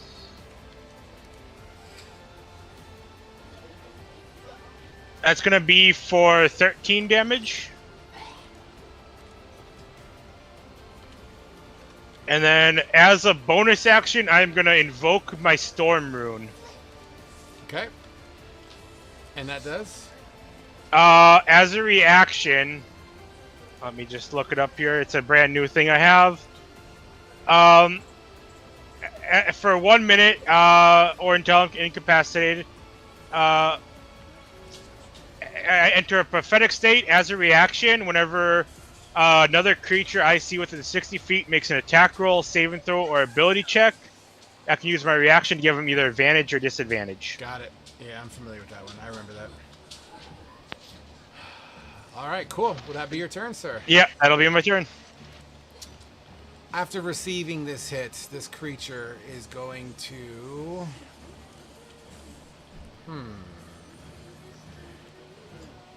You know, it's not very bright. It's actually going to put himself in between both of you. 2 attacks to you, Thermal. 2 attacks to you, Mystery Woman. Mystery Woman, odds or evens? Odds. I rolled an even number. It's going to go to Thermal. Thermal, you're going to get the bite attack.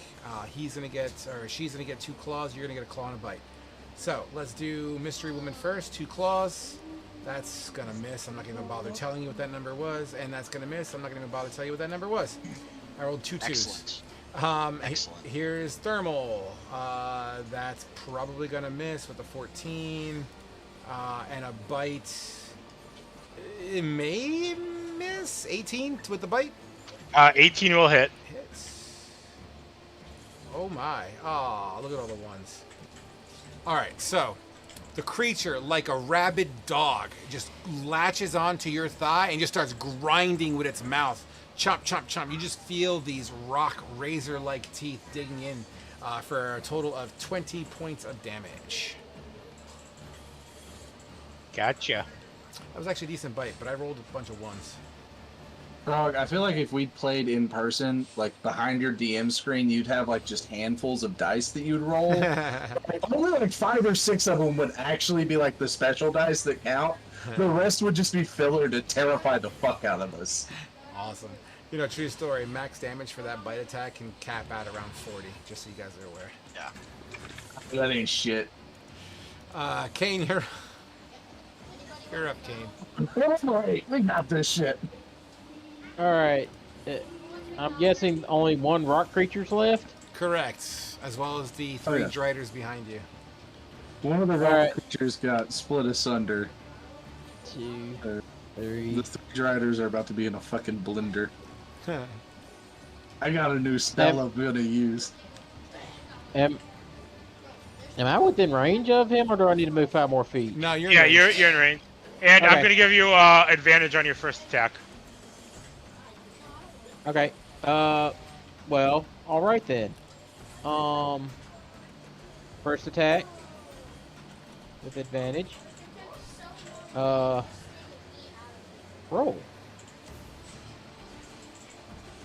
Hits. 26 to hit. I'm guessing. Well, yeah, you already said. So, let's see. Yeah, it's definitely a hit, 100%. That one's not Or- though. Oh, that's the damage. Never mind. Yeah. So 17 damage on the first attack. You just gash into it. This black ooze comes out of it. Second attack. That's 25. Yep. You really have a plus 11 to hit? Jesus Christ. That's 17 damage plus. This is the lightning. So that's 23 damage on the second attack. More black sludge comes out. And I'll use my bonus action to attack with the dancing greatsword. Frog's That's just like, 28 to hit. Hit. Please. And that's 12 damage. 12 damage it is. Wow. This creature is not looking good. One of its legs are barely hanging on. It's just this black ooze, out of character, oil, is just kind of coming out of its body. Just Oh, that's Yeah. Texas tea? It's Boy, Texas shut tea, that yeah. shit up. We're rich. This is different. The stuff that's coming out of them is different than the tar shit that we've seen Yeah, before. there's, Okay. yeah, there's Just definitely wanted to oil. make sure. I mean, Boy. I'm not sure if oil is a well-known product in Tal Rune yet. I doubt it. But it definitely has it's oil for out-of-character purposes, but you guys can interpret it however you want. Boys, capture this thing. We're gonna bleed this. We're gonna keep this thing alive and bleed it money. Would that be your turn? Essentially how the oil Yeah. field works. Bleed it money. All right. Drider number 2 is up next, and he's the one on the ground here.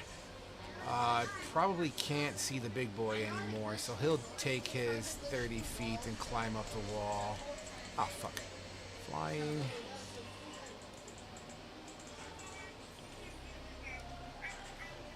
Take his longbow and odds are evens. Thermal.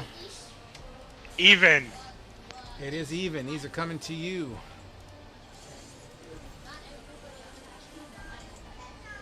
Three attacks with the longbow. That's gonna miss with a 12. That's going to maybe hit with a 19. That'll hit. And that one's definitely gonna hit with a 24. So 2 Yep. altogether. You're not raging, are you? Not yet.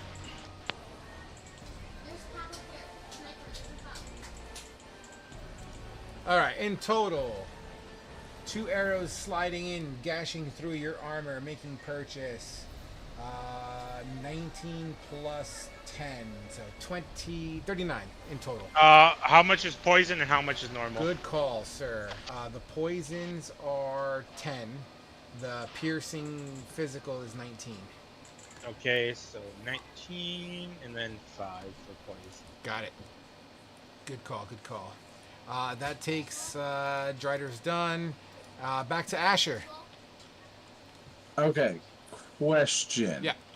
Because this is going to determine what I do. It's kind of hard to tell how close together are all these guys, because like their models make it look like these two on the side are like right on top of each other, but I don't know about their bases. They're large bases. If you follow the flight path, I don't know if you can see the tower that show, you know, the little plastic thingy that you get in real life. I can, but the little plastic thingy that's holding them up is only like a 5-foot base. Correct. It should be in the center of 4. So that 4 space that they're in the center of, it's a large token. Okay, so these two are pretty much nut to butt right here, like that are beside each other. I'll tell you right now. So If it's supposed to be a 4 space, they would be at least within 5 feet. So, there actually is a 5-foot gap between the two of these, and there is a 5-foot gap from this one that I'm highlighting to this one. So there's a 5-foot gap between, actually. So if I target the back one, all 3 are within 5 feet of each other. There's a 5-foot gap between them. So if you hit the, okay, I guess the question is, what are you trying to do? I'll work with you here. Hail of Thorns. Everything within 5 feet of that's 5 or 10 feet of a creature has to make a dexterity saving. Oh, if it's within 10 feet of a creature, then yeah, you can absolutely hit him. Let me double check the wording.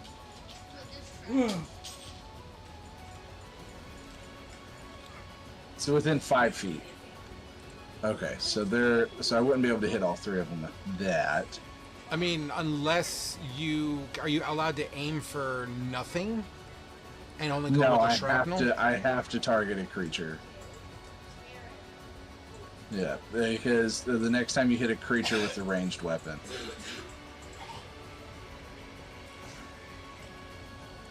Yeah. Don't forget to move your hunter's mark.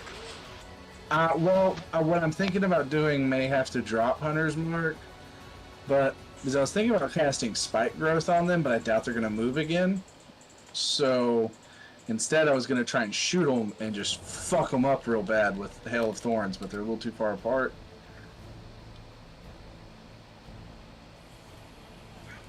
Fuck it, I'm going to just move. Which one looks the most fucked up? Because I know I shot one of these guys before while we were running down the hallway.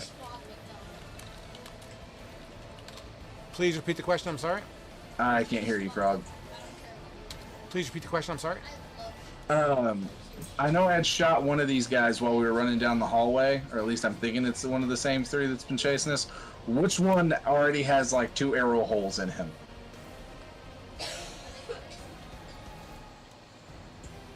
So that way I know which one to target. Yep, looking for it right now. Number 2. Okay. I'm going to move my hunter's mark to number 2. Get it. And then I'm going to shoot that bitch. Get it.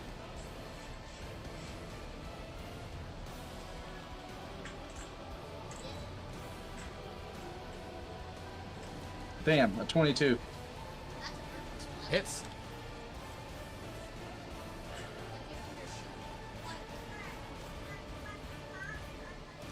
Uh, 18 points of damage from the first hit. Get it. 19 to hit. Yep. Just hits. Cool.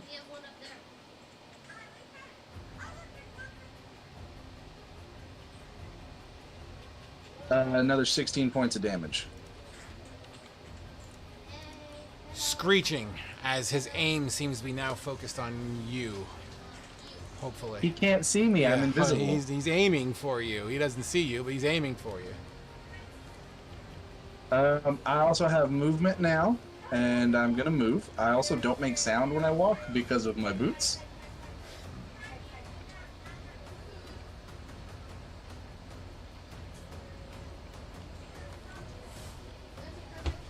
All right, I'm good. Fantastic. Drider number 3. Right quick. Will skither close.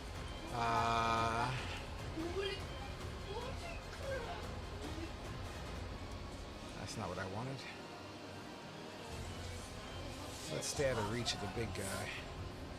Let's just, inch forward a wee bit here, holding on tight to the wall as he begins to speak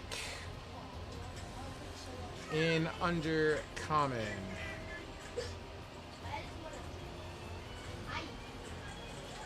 As this twinkling glitter seems to make itself known in this area. A 20-foot cube, gentlemen. As he casts Fairy Fire on this location.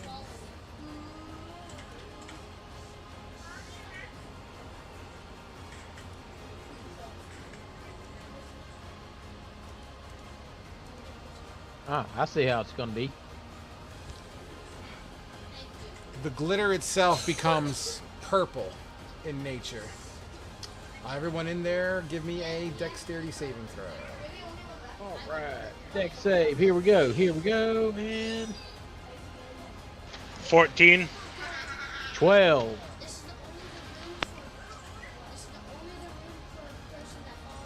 A 12 is a fail. A 14 is a pass.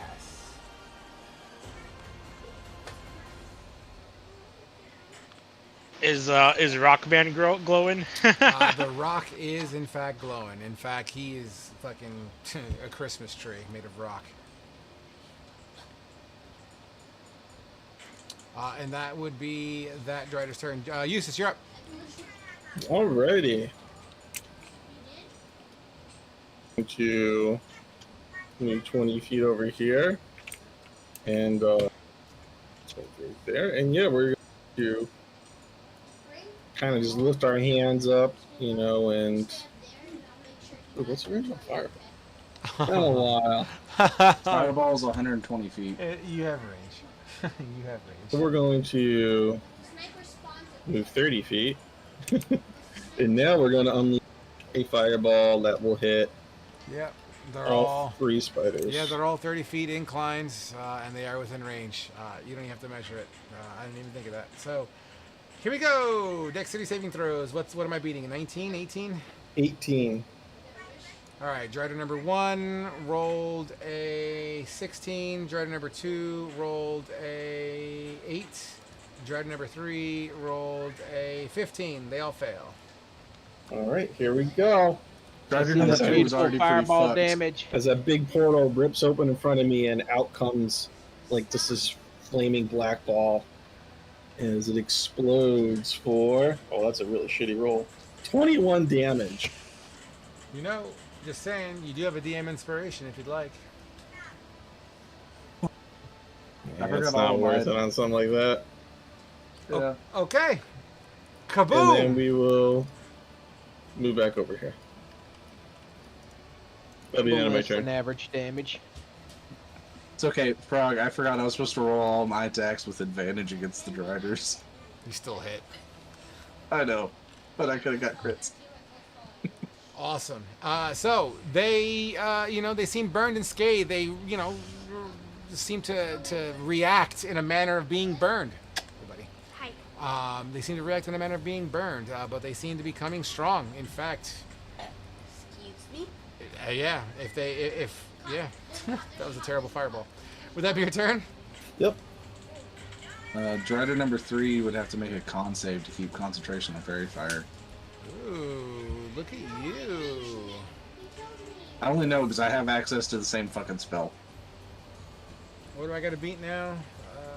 10 or better, right? His attack was a 21 damage, so Yeah, it'd be it would 10. have 10. Yeah, 10 or better. With a 14.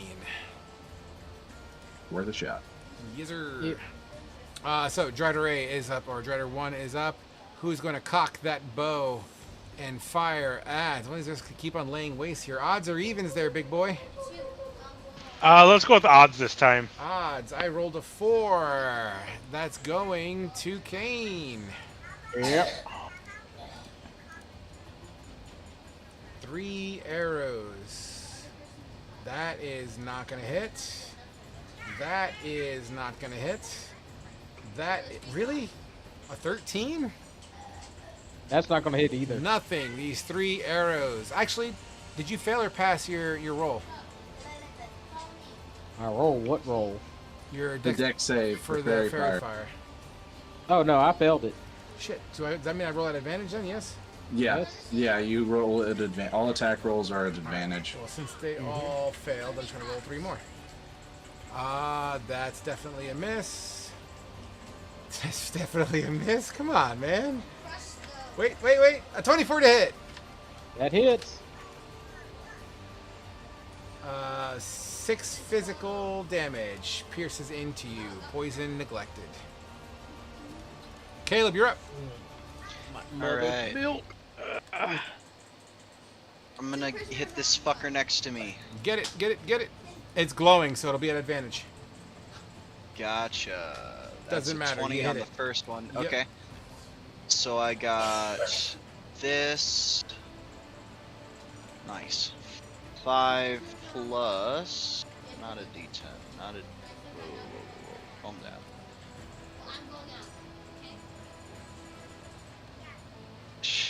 All right, it is 7 damage. 5 of it is bludgeoning, and 2 of it is radiant. You crack a piece of its flesh off and across the room, and it hammers into the other wall behind it. All right, and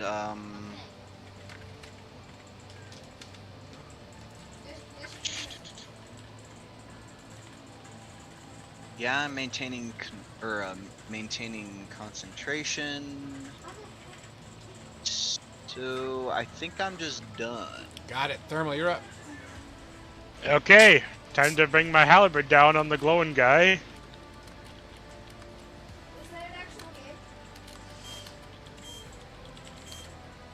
game? 22 to hit. Yes, AC 19.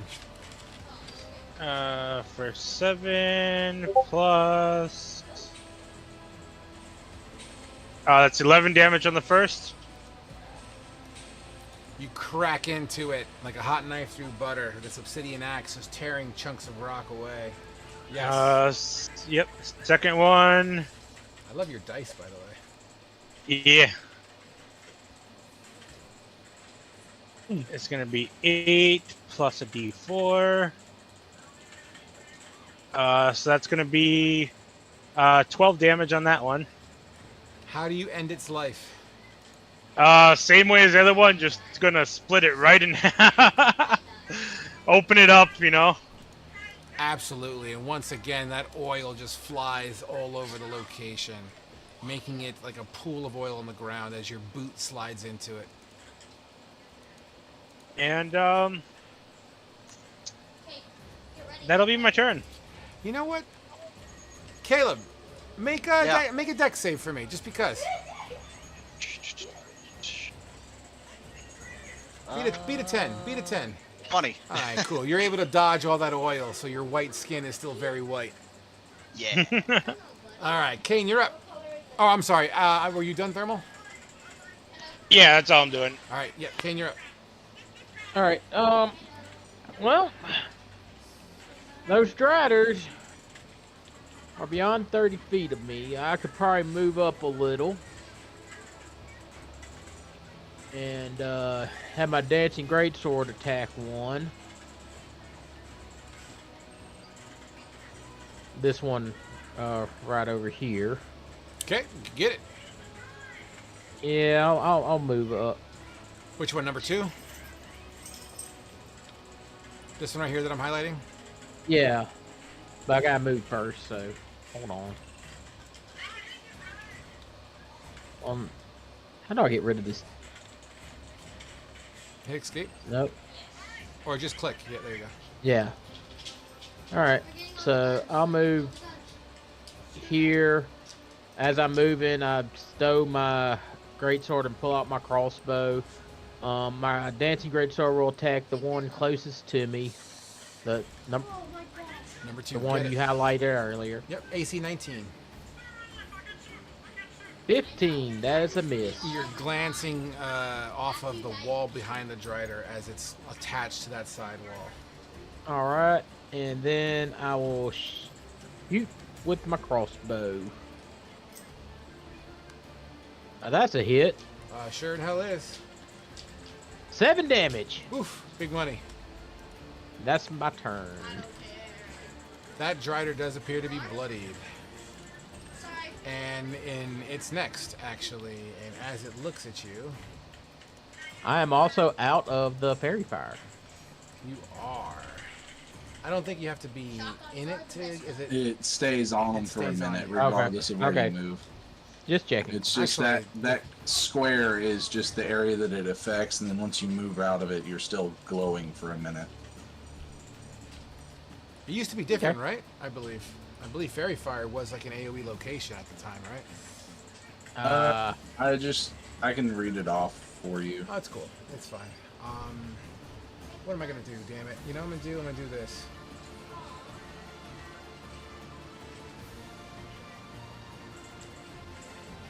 Actually, no.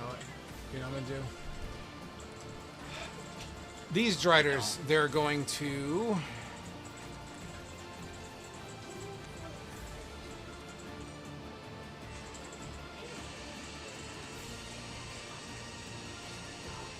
Fuck you. Also, y'all are all giving off dim light that fails.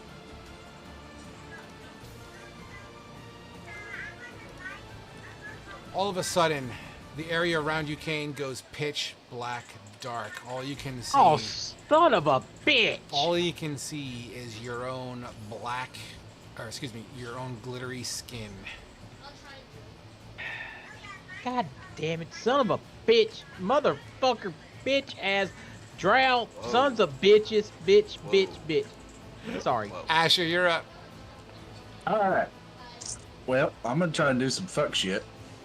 Yes, Kane, like, verbally cusses all of that. He's tired of being put into fucking darkness. That's cute and all with their little darkness thing, but from where I'm at, I can still see Grider number 3. Just by looking yeah, up. there's a Because- small crack. Yes, there's a small Yeah, gap. I can still see him. I'll give you that. That's logical.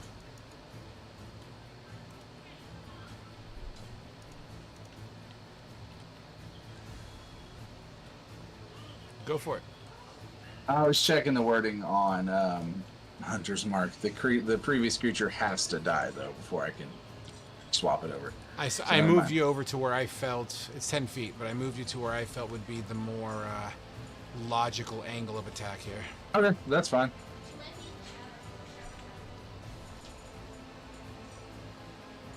I'm gonna give Asher advantage on the first one. Oh, he already I rolled. already have advantage because I'm Oh. invisible. Okay, then never mind. Fuck you. I'm Yeah. not going to use that For then. a 31. Yeah, AC 19. 11. I love these dice that I just switched to. They like glow and shit. So 11 points of damage from the first one.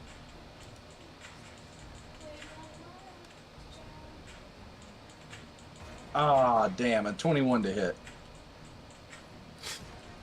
Don't you have advantage yet, Asher? That was with advantage, was a 21. Oh, so sad. Yeah. So I'm going to re-roll that damage though because of my Pierce for feet. I can do it once per turn. But yeah, another 12 points of damage into Drider number 3. He screams in pain.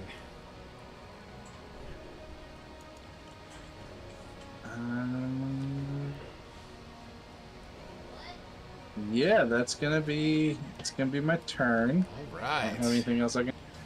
Same Drider. It stings in Undercommon.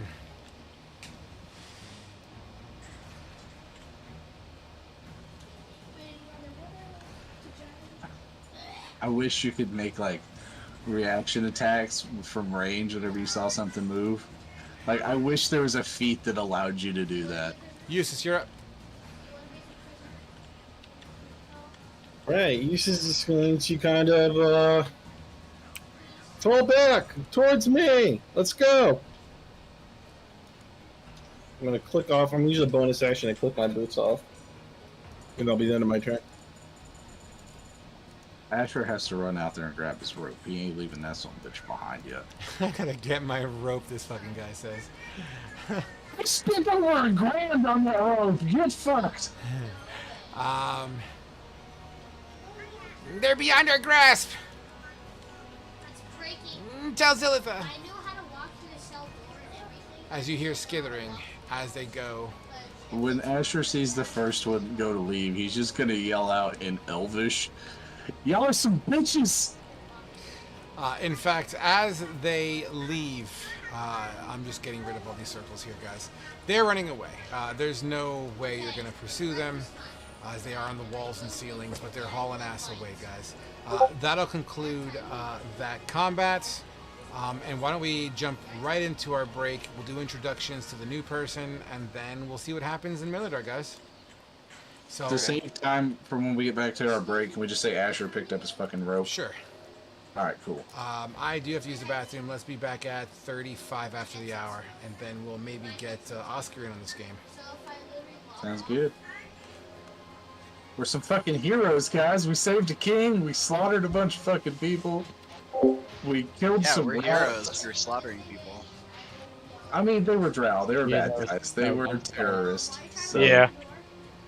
Like we. All of them were? All of them were? Yes, Yep. all of them were, Caleb. All of them were. I don't know that that's true, actually. Even the children. There weren't children in that city. They were all like military targets in there. Like they all were fighters, Even the elderly. except for like a handful. But yeah, everyone that was in there were hostile combatants. Oh yeah, They all were literally attacking us. yeah. Whatever. I mean, I'm just ready to hit this white person if they make any hostile moves. Right? Just look it up as it. I'm assuming like you're some type of like either Genasi or another Asimar. I don't know. Or Warforged. I don't know. No, it said like white stone. I don't know. Warforged are made out of like metal though too. Warforged can be made out of anything. Yeah. It's rocks, wood, and metal. Yeah. I mean, white Warforged stone can is be made out rocks. of anything. I mean, it's not like they have fucking injection molded plastic in Tal Rune, though. Could be. Maybe. Yes. Oh, yes. We've just now figured out fucking gunpowder, but we've had injection molded polymer for fucking decades. Yep.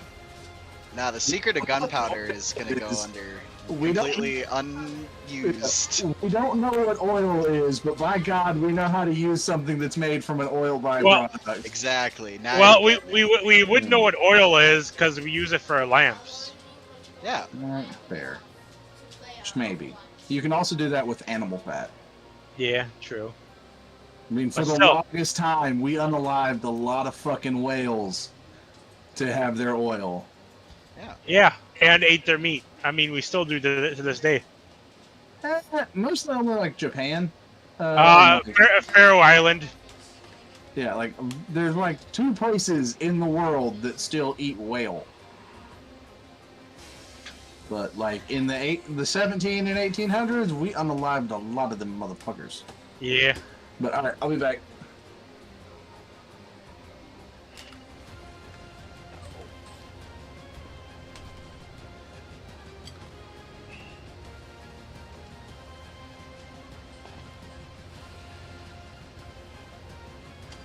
So, how is Kane doing?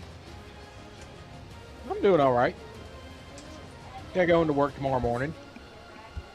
Nice. I'm still off tomorrow. It's so weird. I had 6 fucking days off since the plant was closed down on my 2 days I was supposed to work. So I had my weekend, and then I had the 2 days off I was supposed to work, and then another 2 days off that are normally off. So I'm like, yeah, this is strange having 6 days off of work. Well, I gotta go in tomorrow from 8 to 4, which I'll probably be going to bed tonight, woohoo, which I normally don't do. Then I gotta go into work from 12 a.m. to 8 a.m. That night. So, it's gonna be fun. That sounds like fun. Sounds like a blast and a half. It'll be alright. We'll, things will get sorted out, by, Monday, hopefully.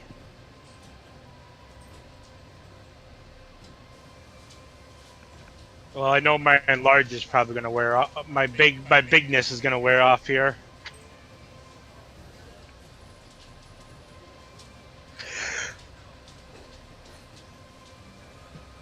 That storm rune is very interesting.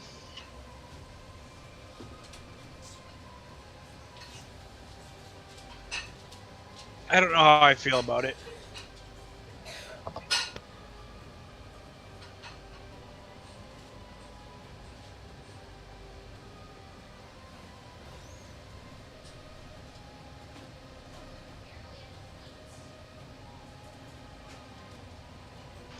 So let's see how much Oscar fucked up in Miladar. If he's alive. I'm pretty sure we're gonna have to get him out of prison. Yeah, probably. Knowing him, What? Buffoon's gonna blame him for kidnapping the king, and he's gonna Yep. wonder where the city's hero of the giant slayer's at, and Oscar's gonna have to try and explain how he We're all abandoned dead, the and then- party. We're all dead. You guys got no faith in me. Even though I saved We're the fucking king, We were just giving you shit, man. We're like, he would have. Uh. You know what I was just thinking? If What? Oscar hadn't picked up the king, he would have 100% died from the fall. I don't know if he would 100% die from the fall. He would have broke his fucking neck because he was already damaged during the fight, like while we were running. So he would have, like, you guys surviving makes sense. This decrepit man, he would have broke his neck or something.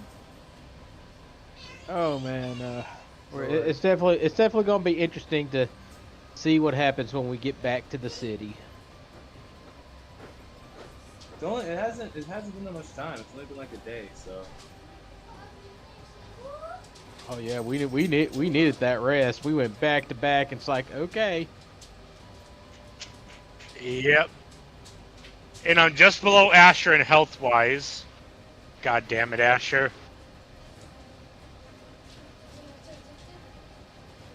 I'm down to literally half health right now.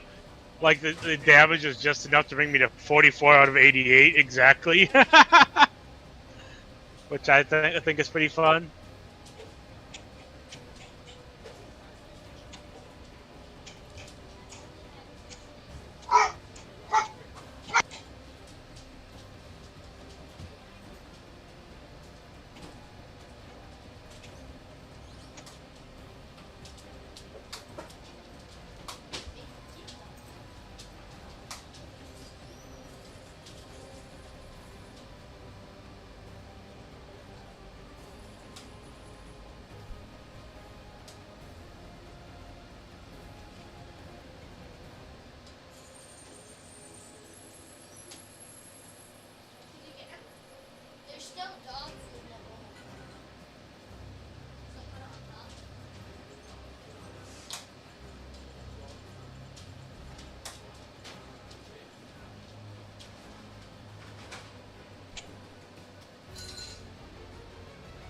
Well, at least Thermal has all of his maps back, and Oscar still doesn't have the map he wants. Fuck you, man. Give me that fucking map.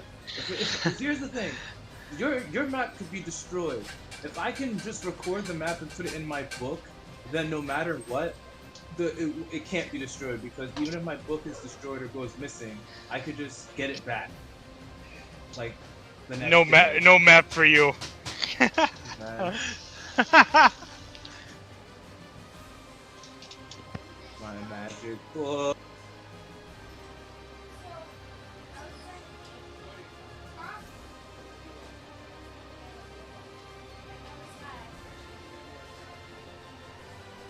I mean, Thermal doesn't quite yet trust Oscar, but he trusts Asher. Huh? How many times has Oscar saved fucking life? What do you mean? Yeah, What but else? the map is special. To be fair, also Thermal has known Asher longer, and we have fought side by side a lot more. I'm not talking All about. I know is I'm not Thermal saying that wouldn't he- be Thermal without Anahel, and Anahel just got. I I'm not know. saying he It was- shouldn't trust and Asher, Thermal I'm saying didn't he do a should damn thing. trust Oscar. I mean, Thermal tried to save you. He risked his life to save you. Yeah, that was Cash, one of the you're times already Oscar dead. saved his life. And yet, who's dead? Let's just I point mean, that out.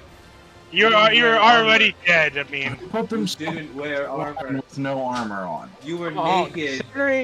considering what I know about Thalia, I need to see proof that Anahel is actually dead and not just off We saw their somewhere bodies. having another adventure. Like she played dead and just like fuck these guys, I'm going home kind of thing. Right. Speaking Asher's of, a weird. you guys have to reconcile the fact that you still haven't like come to terms with the fact that Thalia's still alive. You guys just kind of took that and just dealt with it. Ignoring what you just said. You Okay. know, we're compartmentalizing that until we get to like a place we're safe. We can deal with that shit later. I agree. But for sake of time, is everybody here? I'm here. Yep, I'm here. I'm just stuffing my face. Gotcha. Thermal, you here? yep. Fate, I know, is always here. I just actually sat back there. Fan-fucking-tastic. As the Driders fly away as fast as they can, abdomens tucked under their... I'm just gonna be shouting insults and undercoming as they run. Absolutely. It's unfair. They're probably off to tell Zilitha everything. Nevertheless, Zilitha, we was little bitches and got our asses kicked.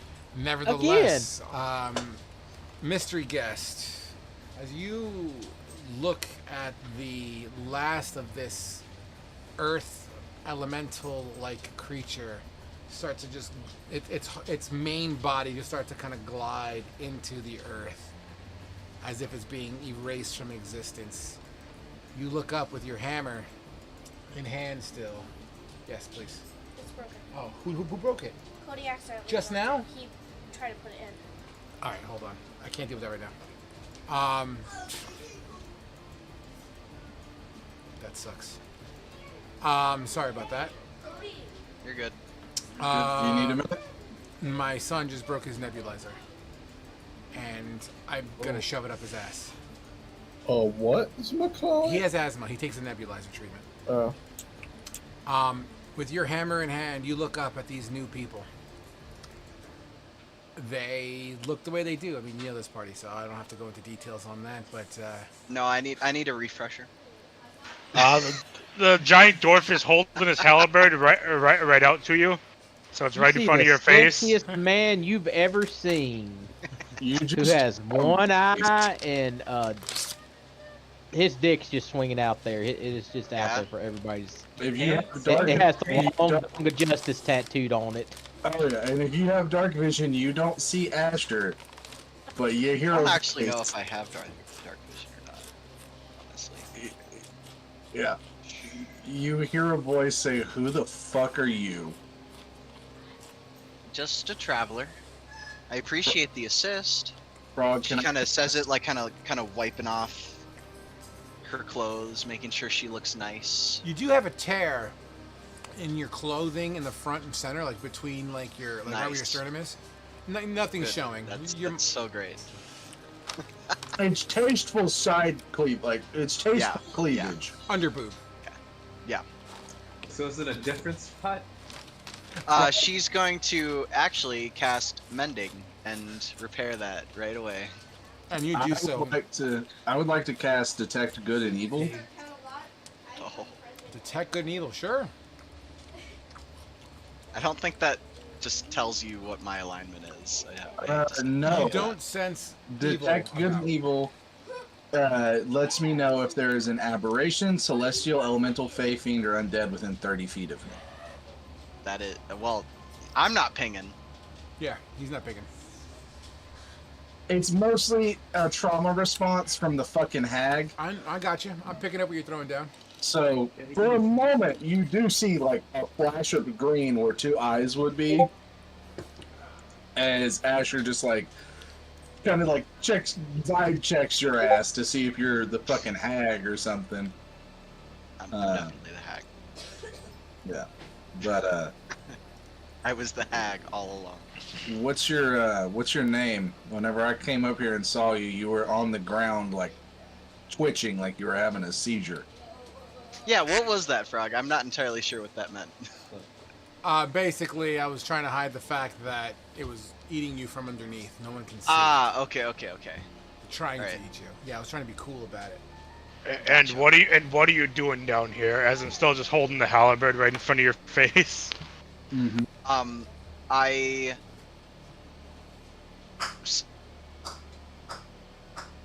My name is Queen Lyanna, and as for why I'm down here, I was just exploring. I think I remember a cave, and as I went deeper into it, it collapsed, and I ended up down here, and there were some Zorn eating me. Some what? Zorn, that's what we were just fighting? You don't know that? No, I just know how to kill them. Queen of what? Queen of who are you the queen of? It's a kingdom. The whole land kind of has changed in the time since I was actively ruling. How long ago? Does the name sound familiar, Frog? Like at No. all? And how long ago were you ruling?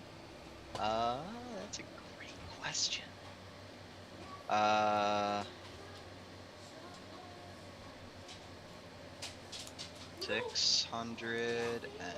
672 years ago.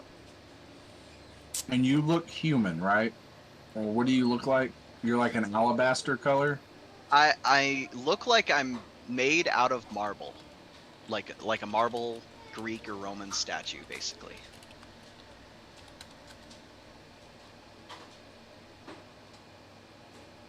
You were ruling 672 years ago? Yes, around that time. Hey, Frog, when did the Empire come to prominence? About 600 and some odd years ago. In its earliest primitive forms, yes. I mean, a lot has happened since then. There's been a lot of different rulerships since then, you know, but it's predominantly been under the same house, be it different governments and whatnot. And the Clockwork Wars were like 100 years ago or so. Asher's just like, okay, he thinks this person is just fucking crazy. Okay. And is like some weird fucking underdark thing that is kind of just lost its mind. All right. And he's just going, okay, all right. All that was like in his head, but he's just like, okay. So, where are you guys off to? We're trying to head back to Mirladar. Mirladar. Yes. Yeah. Is that how close is that? Like, That's fairly close. like an hour-ish that way. Azure points behind him. He's decided to let you see him if you have dark vision. I don't have dark vision, or at least I don't know Okay. exactly where find that actually. It on would my, be under. So if you go to the left-hand side where your passives are, underneath that it would say dark vision and what your ranges are, where your senses are. Nope. You're blind. I'm not blind, but I'm not. Yeah, I guess you don't know what Mirador is. Okay. Yeah, you can come with us if you want. I suppose that would be fine. Okay. Asher's just kind of weirded out by this. Can you see in the dark? No, but I can generate light. Okay. Don't shine your light on me whenever I'm trying to do stuff. I mean, it's not the weirdest thing we've ever come across, Asher. It's not. Annahel was pretty fucking weird too, and so was the hag. And just we've had a lot of shit. But let's go. Kane, will you walk up here in front with me? I need to Yeah, ask you sure. something. And we're gonna start fucking walking. Now that I've got my rope back and shit. Roger that. Asher, if you're leading, then I'll hand him the map to this area that we came down in that I drew. Oh fuck yeah, I got all the maps. Because I Nope. still have your special map.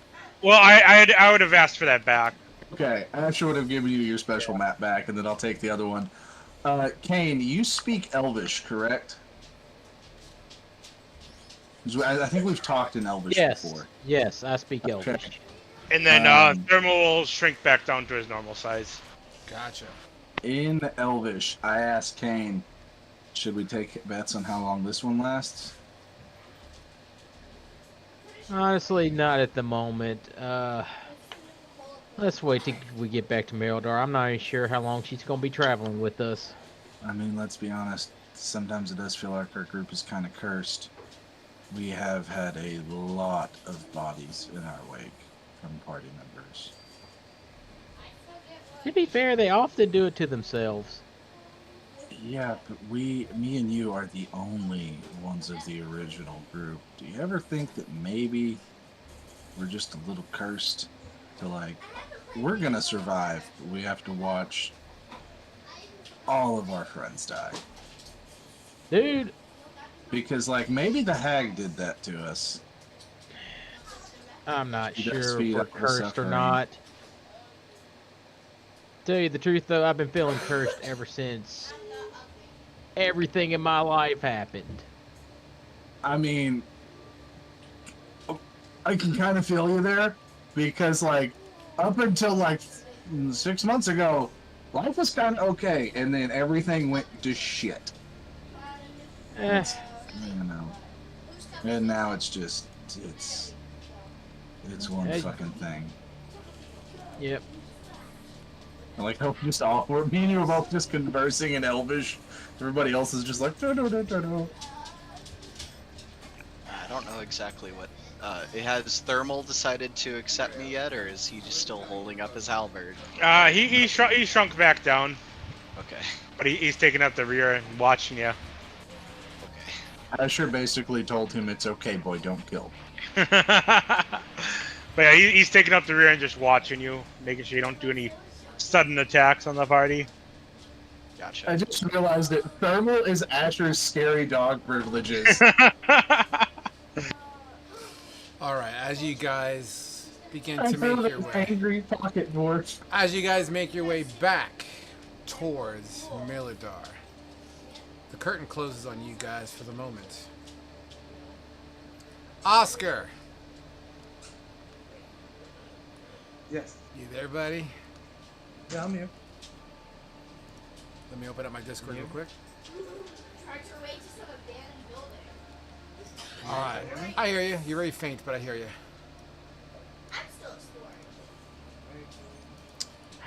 Oscar, you are surrounded by dwarves. You remember 24 hours ago watching your party plummeting to their death. You stand on the steps of the cathedral, flowers on the steps outside. You stand at a podium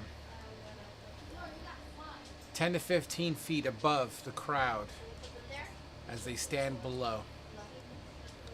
The giant doors of the cathedral opened to a mighty statue of Helm himself, raising his godlike hands to the heavens, a symbol of justice.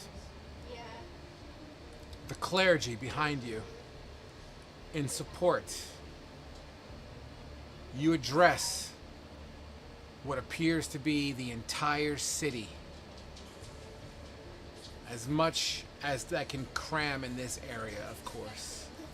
But the roads and streets are filled with dwarves, humans alike, gnomes here and there as well.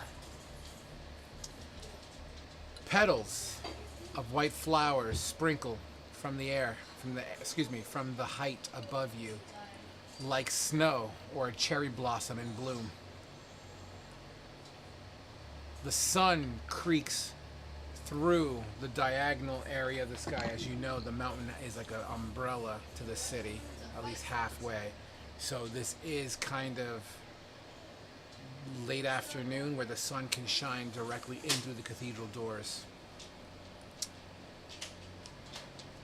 Everyone looks to you, glass-eyed, as you begin to speak in remembrance, as you recite your eulogy.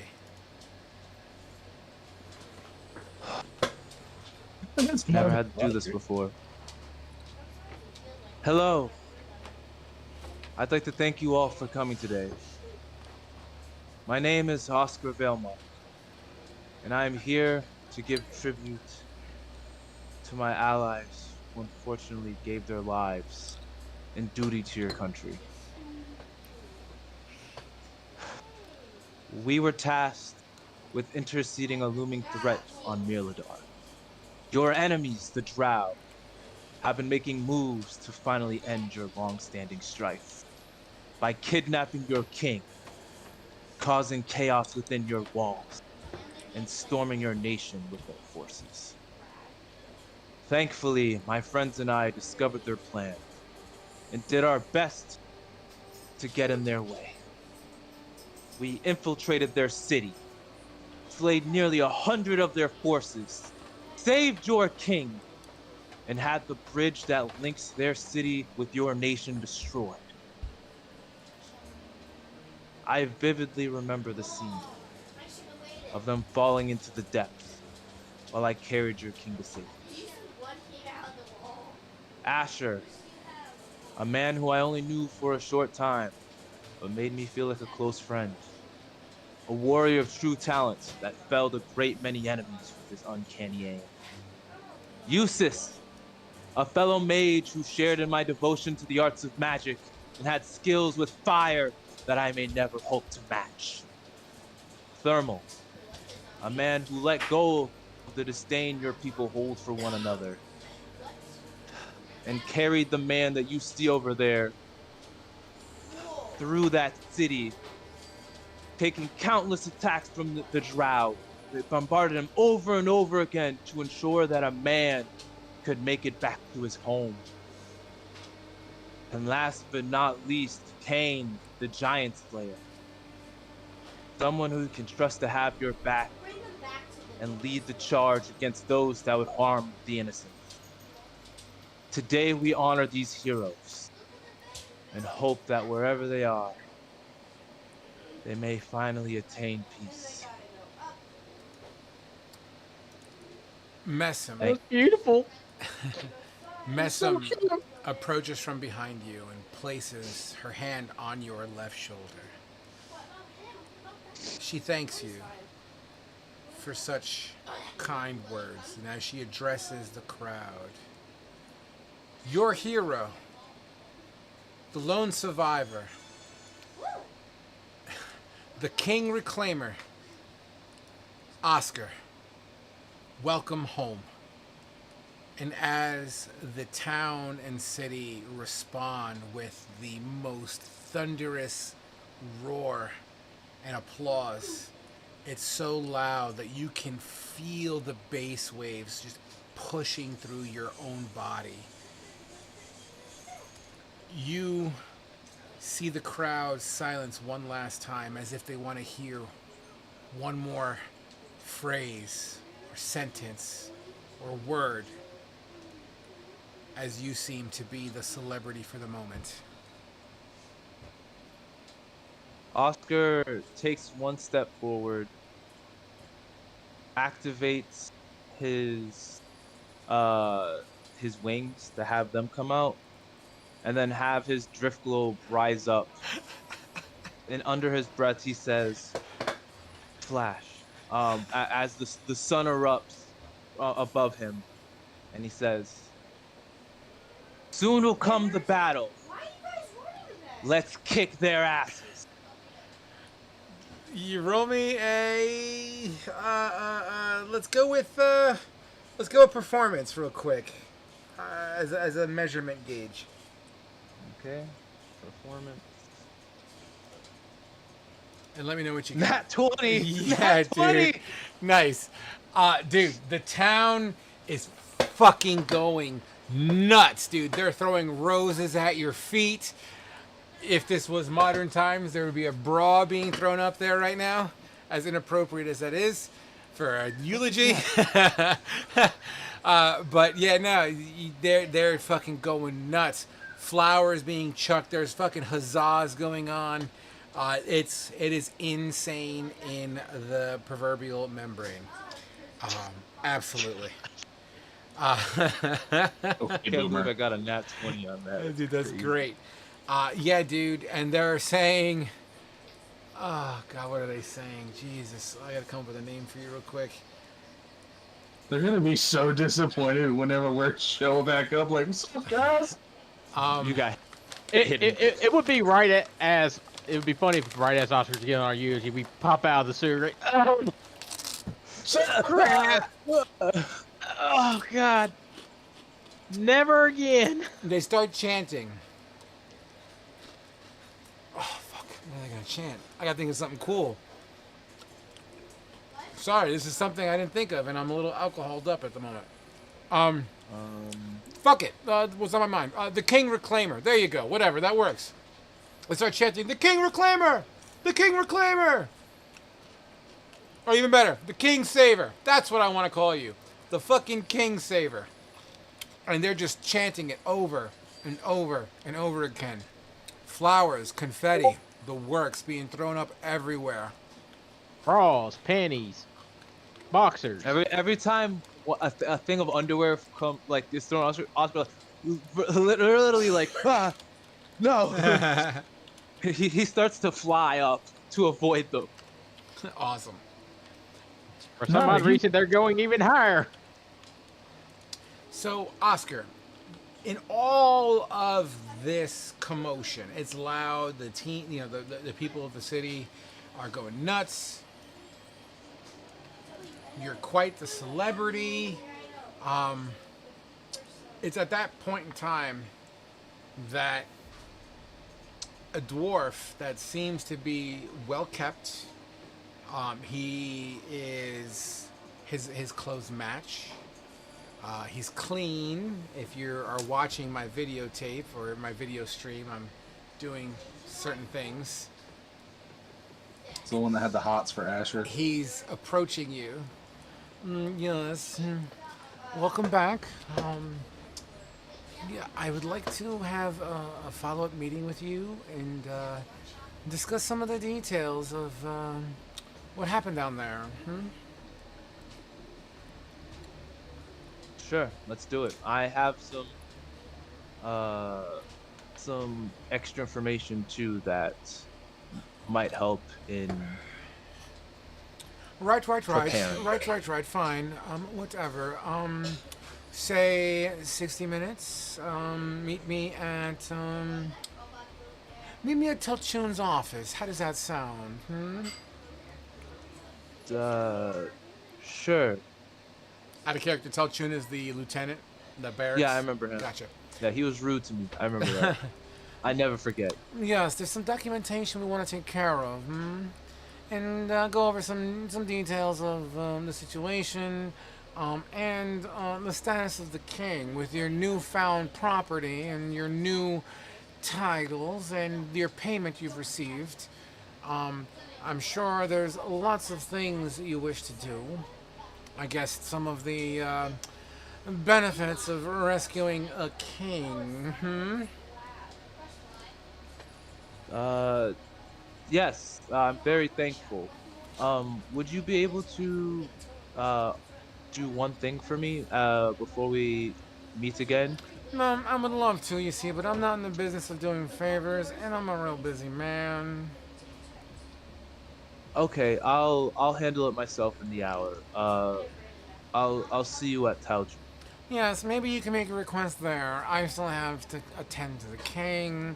The prince wants to discuss future plans. So we can definitely we'll discuss your details as well as your requests at Teltunes. 1 hour, okay? Yes. Right, okay. I'll see you then. Okay. He walks away and kind of disappears into the crowd as the crowd kind of opens up for him. He does seem to be recognized amongst the people as Bartrund. He's once again one of the closest advisors to Buffoon. Some would say his right-hand man. Or woman, I guess. Depends on the circumstance.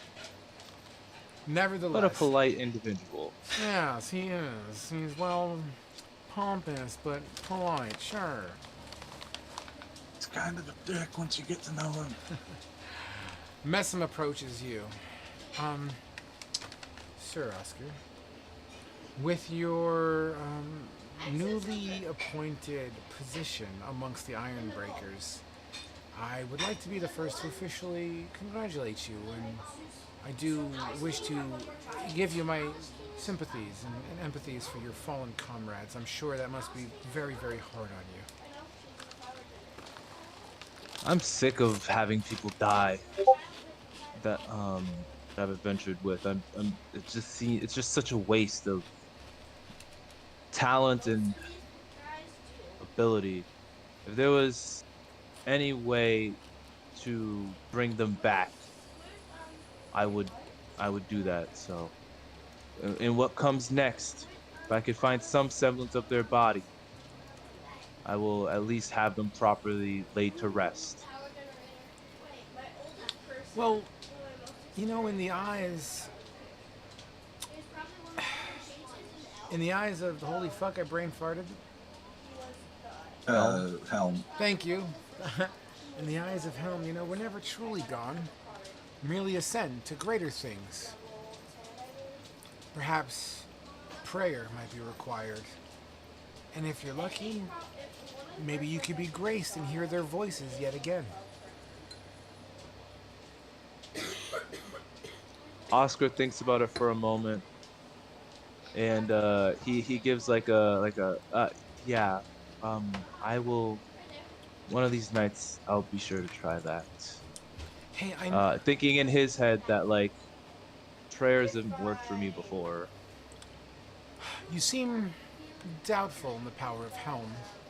Have you fallen off the path, young Oscar? It's not about Helm. It's and fallen off a path. I have stumbled through the path that I'm at now, doing my best to do what I believe is the right course of action, and I just in my own experiences, one shouldn't depend on the gods because that is not their job.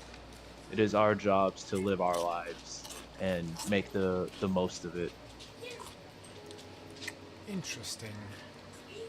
Although I am scared, as you seem to be without purpose or a guide. Who do you currently pray to? And so I guess I would ask in Tal Rune, would be the closest thing to like a god of magic? Like, would it be someone like Hecate or something? Like, should we just say like Hecate? So, Kate? so I've Goodness. never heard it pronounced like that. That's I how like the how Greeks it said it. is pronounced Hecate. Hecate, yeah. That's how the So, Greeks say it. here's how I do deities in Tal Rune. Because I'm not a religious person IRL, by the way, at all. So, that being said, I leave my deities up to you. You can make God John, for all I give a fuck. Okay. Then he would say, Oscar would say, if I was to describe what I adhere to, it would be to the chaos of the weave. I'm definitely not a deity that I am aware of. Do you have scripture on this? Technically, it would be more like he would have text on it, because it has to do with the wild magic that he used to have. And he says it rather think of the weave as more of a primal force that exists, and if maybe at another time I can share with you some of the the written material I have on it. But I would be I most have gracious, as the study and scripture of deities only make me more well versed into why Helm has made it so. I look forward to the future discussion. Speaking Now, of excuse future, me. young Oscar, what is it you plan to do next? A hero of the city? Your own personal residence? A wealthy coin purse now? Access to many rights that soldiers have? What does someone do with such prominence and title? I am going to honor another one of my fallen friends that fell prior to this and craft a divine weapon. Ooh, a divine And weapon. from there, yes, it will take part of the energies from myself and part of the energies of them, as we were both divine folk. And they had their god, which I will have a mark on for the weapon as well to honor their own beliefs. And I'm, from there, once that's made, I will try to work with the forces here to defend as I can and wait until my forces from Brecca arrive. Well, that sounds lovely to honor an old friend. It's incredible. And definitely a very positive way to cope and deal with the loss. Perhaps maybe a monument for your other fallen compadres. Perhaps might be in line too. Maybe you could honor them and fight for them. With the title of the Iron Breakers now part of your repertoire, should the king reach out when he comes out of his coma, of course, should the king give you orders, would you follow through or do you plan on moving on? I am an individual of high title in another nation, so I cannot say that I will always act under the orders of Mirladar, but as I am now connected to this nation, I will do my best to support it in any way I can. Aha, well, I believe that's what they would have wanted. speaking about what they wanted, it looks like your public wants you as well, so I'll leave you to your fame. And as Mesm kind of turns and enters into the cathedral, a mob of city dwellers, So many dude, people. they're literally mobbing you, asking for autographs, asking you to bless them, shaking your hand, smacking your ass, the works. That Grab his dick and twist it. Good. Oscar's- They're giving you good games. Oscar- They're giving you good games. I would say like for the most part, like Cinder has just been chilling like around him like normally, but like with all the squeezing, like Cinder's like now like on top of Oscar's head, just like freaking out, and then Oscar's also freaking out, like because he can see all of these people, like his vision is like completely Oh, blocked by 100%. people, and he's like, yes, thank you, oh yeah, and he like puts his hand to like someone's chest and does like light on them, oh blessing, blessing, he just keeps doing, yes, yes, yes, please. Ah, no, it's like yeah, glory to us all. Yes. And I can I make a perception check? I'd like to see if Yes. I can see what's his name? Was it Hardy? The Smith. Sure, give me a perception check. It is a large amount, like the entire city that you can tell is, or at least a vast majority. Yeah. So give me I'm- disadvantage because it's gonna be Yeah. hard. I'm cool with that, even though I normally have advantage. I feel like this is a double disadvantage situation. Sure. I literally just said I can't see, right? That's perfectly fine. All right. That is a nat one. I'm gonna go with no. Oscar's like, wait, I wanted to, like, I don't see, I can't see, why can't I see? and he just spends the next like 20, 30 minutes just like casting light on people and stuff, and just like, yes, I couldn't have done it without them. You could do this. Could be you. You could be just like me if you practice the divine arts. Don't forget to check out the coalition of mages in Brecca. We're recruiting now. Um, all hail something. Helm, All yay! hell something. And he's very overwhelmed. He is out of his element. No worries. There is a name I am trying to find in my notes here that's pissing me off because I saw it like 3 hours ago. And now I can't find If you it. say if you describe the person, one of us might remember the name. Asher, I can't find them. Never mind, found them. Oh, All right. the kid.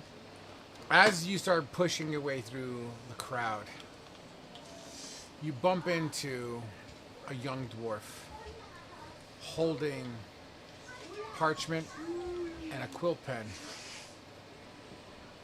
He looks vaguely familiar. Roll me a history check, please. Oh, the one thing I'm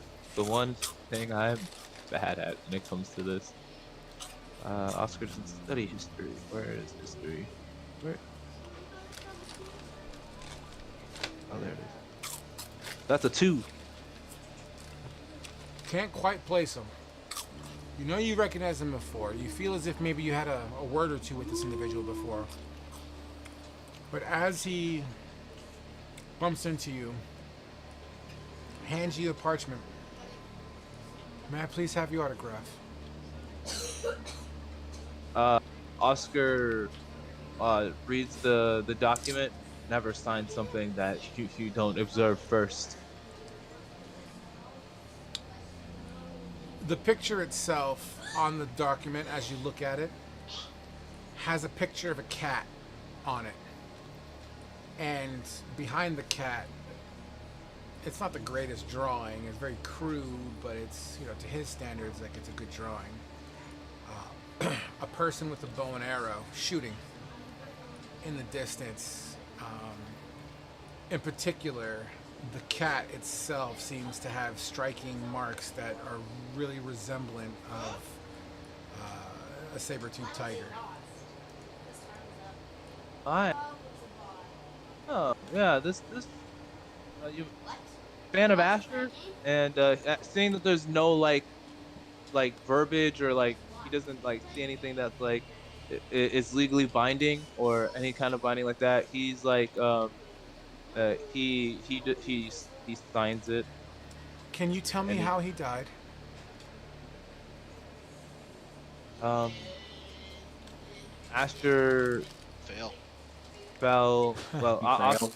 Asher stayed with thermal on the bridge to hold off enemies, and then when we finally made it, we were about to make it towards the other side. The In order to prevent us from escaping, the head priestess used an immense amount of power to detonate the bridge in an implosion. To describe it, it was as if a tornado or a whirlpool sucked everything in and then pushed it downward. The only reason why I and the king managed to avoid it was because I was flying at the time and I was carrying him, So you were but unable to save Asher.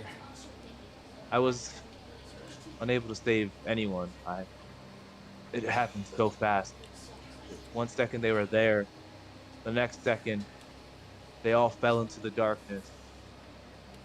Kyler, I Kyler puts waited on the his other side to see if I could hear, but I never heard Kyler puts the his crack. chin to his chest, and he says, low tone, and you can barely hear it because the crowd is still very much kind of around you. I promised him dinner. I'm coming, little buddy. Well,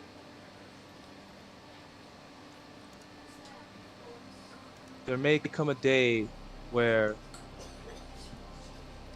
and Oscar does like a slight magical effect in his hand. I'm like through prestidigitation, where I may be able to bring them back. And if that day may come, I'm sure he'd be happy to eat his fill and hear your story. Would you maybe honor us by showing up in his stead, perhaps? I know it'll be awkward, but it'll mean the world to my mom and myself. Plus, I think... Fucking forgot the name of the cat. Jaeger. Thank you. Yeah. Yeah. Plus, I think Jaeger would like to see some familiar company. Oscar's like, oh yeah, that was the cat's name. Sure. I cannot say when, but We were thinking before about I making leave, you a meal within the hour. I have plans. I'm sorry, young man, but I Kyler. promise you, I did. Tyler? What did he say? Tyler? Kyler with a... Oh yeah, Kyler. I forgot. I was the one that said that. He was like, yeah. Oh yes, yeah, Kyler. He talked about you. Yes. I unfortunately have plans. I have to meet with the prince. I mean, But I before I understand. leave this nation, I swear to you, we will enjoy a meal, young man. What do you mean leave? But you're like the hero here now. Oh, I don't mean like With the now. Giant Slayer gone and Asher not coming back. No. I don't mean like now. I mean like I'm gonna leave one day. Is what I'm saying. Like, But why leave it all? This is your home now. and Oscar goes, a champion's quest never leaves them in one place. And then he activates his wings again. and he rises up. And then he gets the fuck out of there. Thanks for the autograph. and he like salutes and You hover over the crowd, and everyone's gonna be like, "Ooh, ah!" as you GTFO. Oscar's like, I'm lightheaded. Jesus Christ. What's your Can't destination, Oscar? How much time do I have until the meeting at this point? Let's just say if you're early, you're on time. You're on time, you're late. Um, the chapel is closer to where I'm supposed to meet Tal Rune than Correct. at the blacksmith. Correct. So I'll just head to the meeting. All right. You get there about 5-10 minutes early. The guards out front meet you. And for the first time, as you show up with your brand new pin, BT Dubs, it looks a little something like this.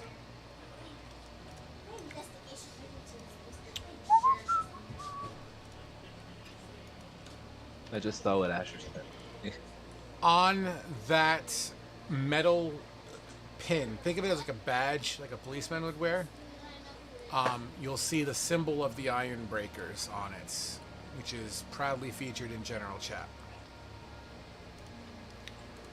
He would have it right next to his like the symbol that he has for the High Council of Brecca and the symbol he has for the Coalition of Mages. Gotcha. Look at you, fucking decorated.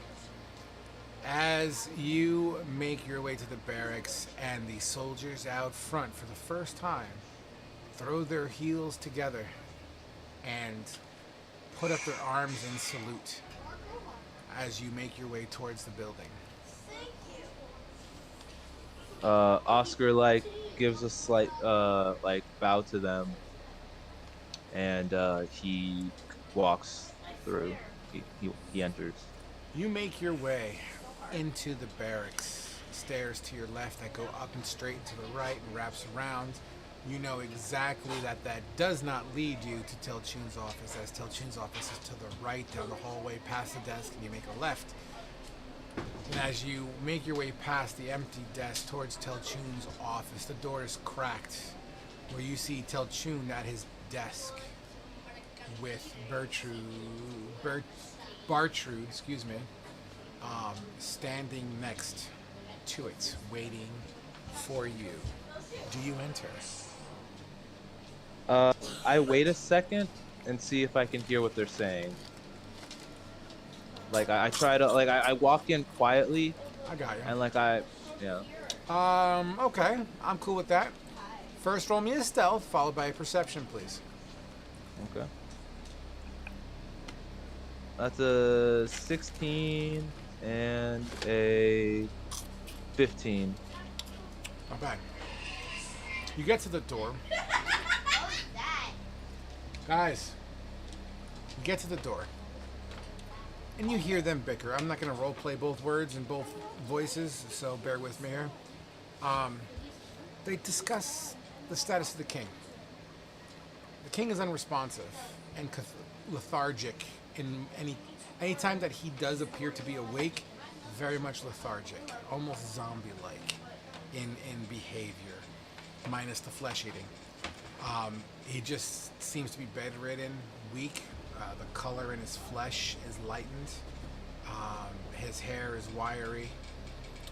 His hand does not, because he's called Slag Hand, his hand doesn't have the slag features of fire and lava-like grasp to it. Very much charcoal-y and kind of, smout flame kind of look, you know what I mean? They discuss how the prince is very happy to have dad back, but still fears that until the king truly awakens, which could be any day, any week, any year, who knows, no one can seem to really figure out what's going on with the king, outside of the patch of missing skin behind his neck because of the pulled, effigy. They keep on discussing, the potential of the future and how the team, how the city has a celebrity that they could look up to now and possibly utilize you as some sort of a, what's the word I'm looking for? Figurehead. Yeah, beacon of hope. Think Thalia 2.0, Like if Thalia The new was chosen. I'm the new chosen one. well, What the? if Thalia was the religious motivator, you are the local hero, right? You are the Batman of sorts currently. And they continue to discuss that. Do you still listening? After so once it like circles back around to they don't know what's quite wrong with the king, Oscar would enter in the door. He'd slowly Aw. open it, not making too much of a scene. As you open the door, Bartrund pulls his hand back really quickly. Did I see? No, you Can walked in. I? But here's the thing. My hand would have been what's opened the door, and my sleeve still has an eye. Nope. Fuck. Thought I had him. As and Bartrund stands straight up. Yes, welcome to your meeting. You're early. well, You're 4 minutes early and is 47 seconds early. early is on time, and on time is late. And to answer one of the questions that you were just saying, and Oscar, so Oscar's taken out the stuff that's like in his bag of holding, and then he goes over to the desk and he says, "Please keep your hands away from the spot for a moment." He flips his bag of holding inside out, and the last thing in it drops is the spider relic that was attached to the king's neck, and he refolds it, puts the other stuff back in, just in case. No one should touch this. It clings and clangs on the desk and kind of it's on its back, right? So the part that was skin facing is facing up, and because the carapace is rounded, it kind of goes that it kind of kind of rolls. Oscar will use mage hand to like lift it up, and he's like, "This is, for my understanding, what put your king in this state. That, as well as being in captivity, malnourished, and bedridden for most likely the entire time he was missing. This relic seemingly is connected to their priestess and allowed her to control his body. We saw it ourselves. She beckoned for him to call. His eyes went blank, and his body began to lurch and move, almost as if he had no control over himself. Talchun leans forward and says, "Are you telling me that this object, this clearly evil effigy, has control-like properties? Is that what you're saying right now?" It was connected to the back of your king's neck, which I'm sure you all know, knowing basic human anatomy, or basic anatomy, is where the spine is, which is connected to the brain. She used this to control his mind is through some sort of ritual or magic infused with this thing. I don't know what would happen if it was used again. I have since we've gotten back, this is kind of the only time I've had, so I haven't had a chance to identify it myself. But if you'd like, I could do that right now, and the three of us here can know what this thing's all about. As Bartrand is hearing this, he'll kind of step into the sentence or step into your speech there, politely being like, "Look, I get it, all right? Look, we appreciate you bringing back our king. Lord knows, or hell knows, that it's definitely gonna make things better. But how can we be so sure that this object is in fact what you say it is, let alone comes from the king's neck itself?" I can give you several reasons, or several ways. One, if you look at the marks on the king's neck, it matches the legs of the spider. Two, if you look in just the space of the king's neck that would be, in that condition, it would match the spider's side. Also, if like I said, I'll cast Identify right now. You guys could have someone else do the same to confirm its ability. Hell, you can even put me under a zone of truth. Tal Rune jumps in. And I don't think that's a great idea. What if somehow it empowers the object and Zilitha can see us now? Or what if it comes to life and attacks us? Yes, there's no telling exactly what could possibly happen without further understanding. Tal Rune, I think you might be right. Oscar says, well, the magic on it was dispelled before I reclaimed it. So that would prevent it. Currently, the thing is inactive. So you dispelled this object? No, it was Eustace that did it. My party member who is a mage of Yes, the recently untold deceased. talent. Yes. Yes, gotcha. Well, There's also something else I should mention. Go ahead now. In whatever future battles you guys might hold, I recommend you guys trying to get as many of this item as possible. And he takes out his drift globe, and he's like, we only managed to escape that city, period, because I used this. This severely weakened them and made them nearly blind, and the only ones that were able to work around this were Zilitha herself and her other two shamans, and we managed to kill one of those. So the forces that they had that seemingly can counter this are seemingly fairly limited. So the bulk of their forces would be greatly hindered by an item like this. I greatly appreciate it. I'll be sure to bring that information to Buffoon himself. And thank you. You can't seem to be without gifts. Ha ha ha ha ha ha. William? What? SpongeBob reference. Oh, I don't watch SpongeBob. Sorry, I don't watch cartoons. He laughed like Squilliam from Oh. SpongeBob. But are you sure that this is? I mean, do we have these in the Castle Zuri Armory, Bartram? I do not know. I'd have to consult the documents of our armory. I could check. Well, as a member of the Ironbreakers, you already have access to the armory. I guess the details of your reward has not been fully explained to you. Yeah, it's been a lot of running back and forth, people asking me questions, me doing what I can for the king. I was healing him as we traveled forward.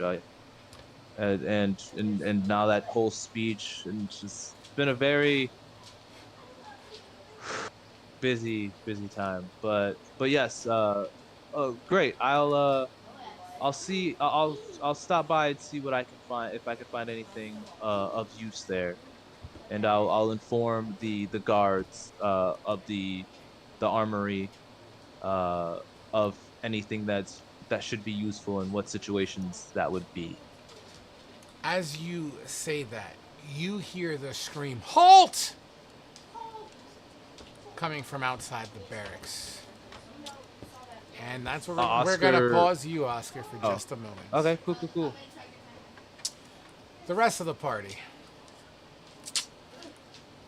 You make your way to familiar sewer. Most of you, rather. Familiar to most of you. The stench is disgusting. The slime and sludge and fungal matter down here and rotting just garbage that flows through, let alone the fecal waste of dwarfs, I'm sure is very heavy. Making your way through to the manhole. Very dense. high in iron, high protein. You get to A lot of potatoes. you get to the ladder that leads you to the alleyway. Who's first? I'm thinking Asher would probably be first since he was kind of leading this whole thing. Asher, you grab the ladder and you continue to make your way up, one foot in front of the other, feeling the hardcore slimy, like slimy at first, but as your hands twist on the it kind of smudges it away, revealing like the actual surface of the handles. And you Were there any of the dwarf guards still down there, or did they kind of just leave it once Oscar it's came through? empty. It's empty down here. Rats. Good. All right. No, yeah, just rats basically. Probably what might be a little bit left over of the creatures you killed down here, as the rats are beginning to kind of eat away out of it. But you pull yourself out into the alleyway, and you're met with fucking air. Air! Asher just takes a deep breath of fresh fucking air. Oh, wild mother, how I've missed this. And then he looks around, like, is the city in chaos? Like, what's going on? Or is it like Currently, the city. Party. Currently, the city is silent. shit? That immediately puts Asher on edge with like everything that's went on. Give me a and perception seeing check. The build, the bridge. All right, perception. I'm gonna cast guidance on this as well. Go, bitch.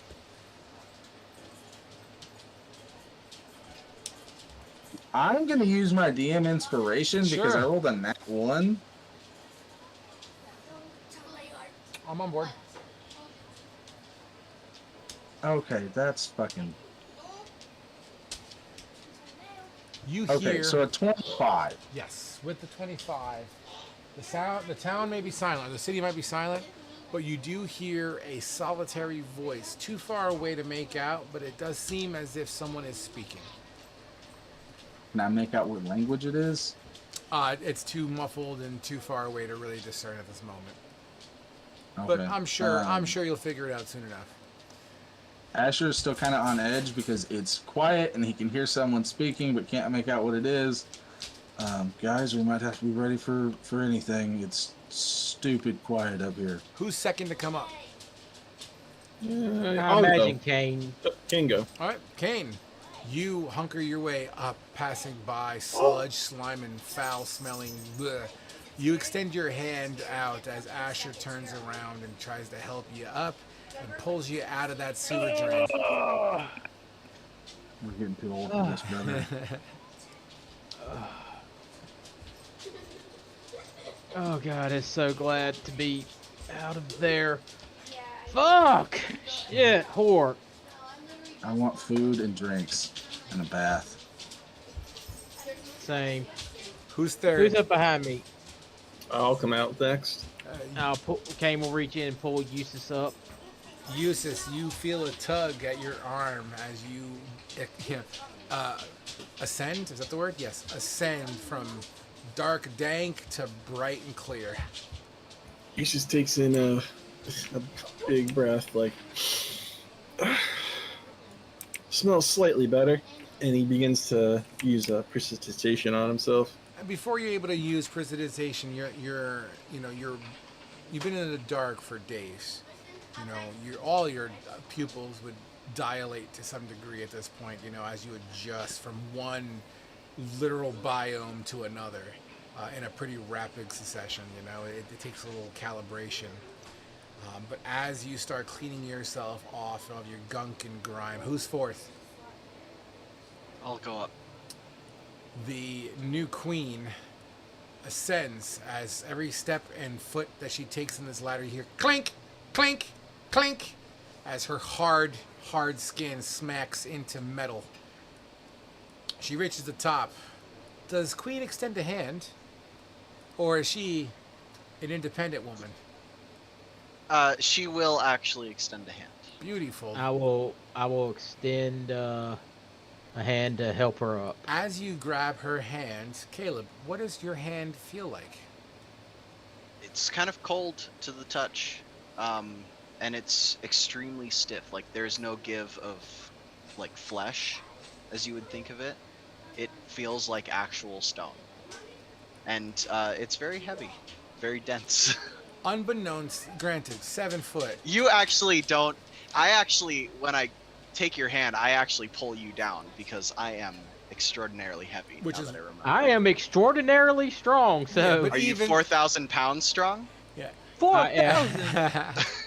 I have 22 strength. That's below. That's due to normal So numerous enhancement. here's how I'm going to interpret it. So 4,000. you judge more than her a by her rhino. shape and size, and not density. 4,595 pounds to be exact. You view I did the her, math. and you shape her out. You're like, okay, big bitch, but it's gonna be fine.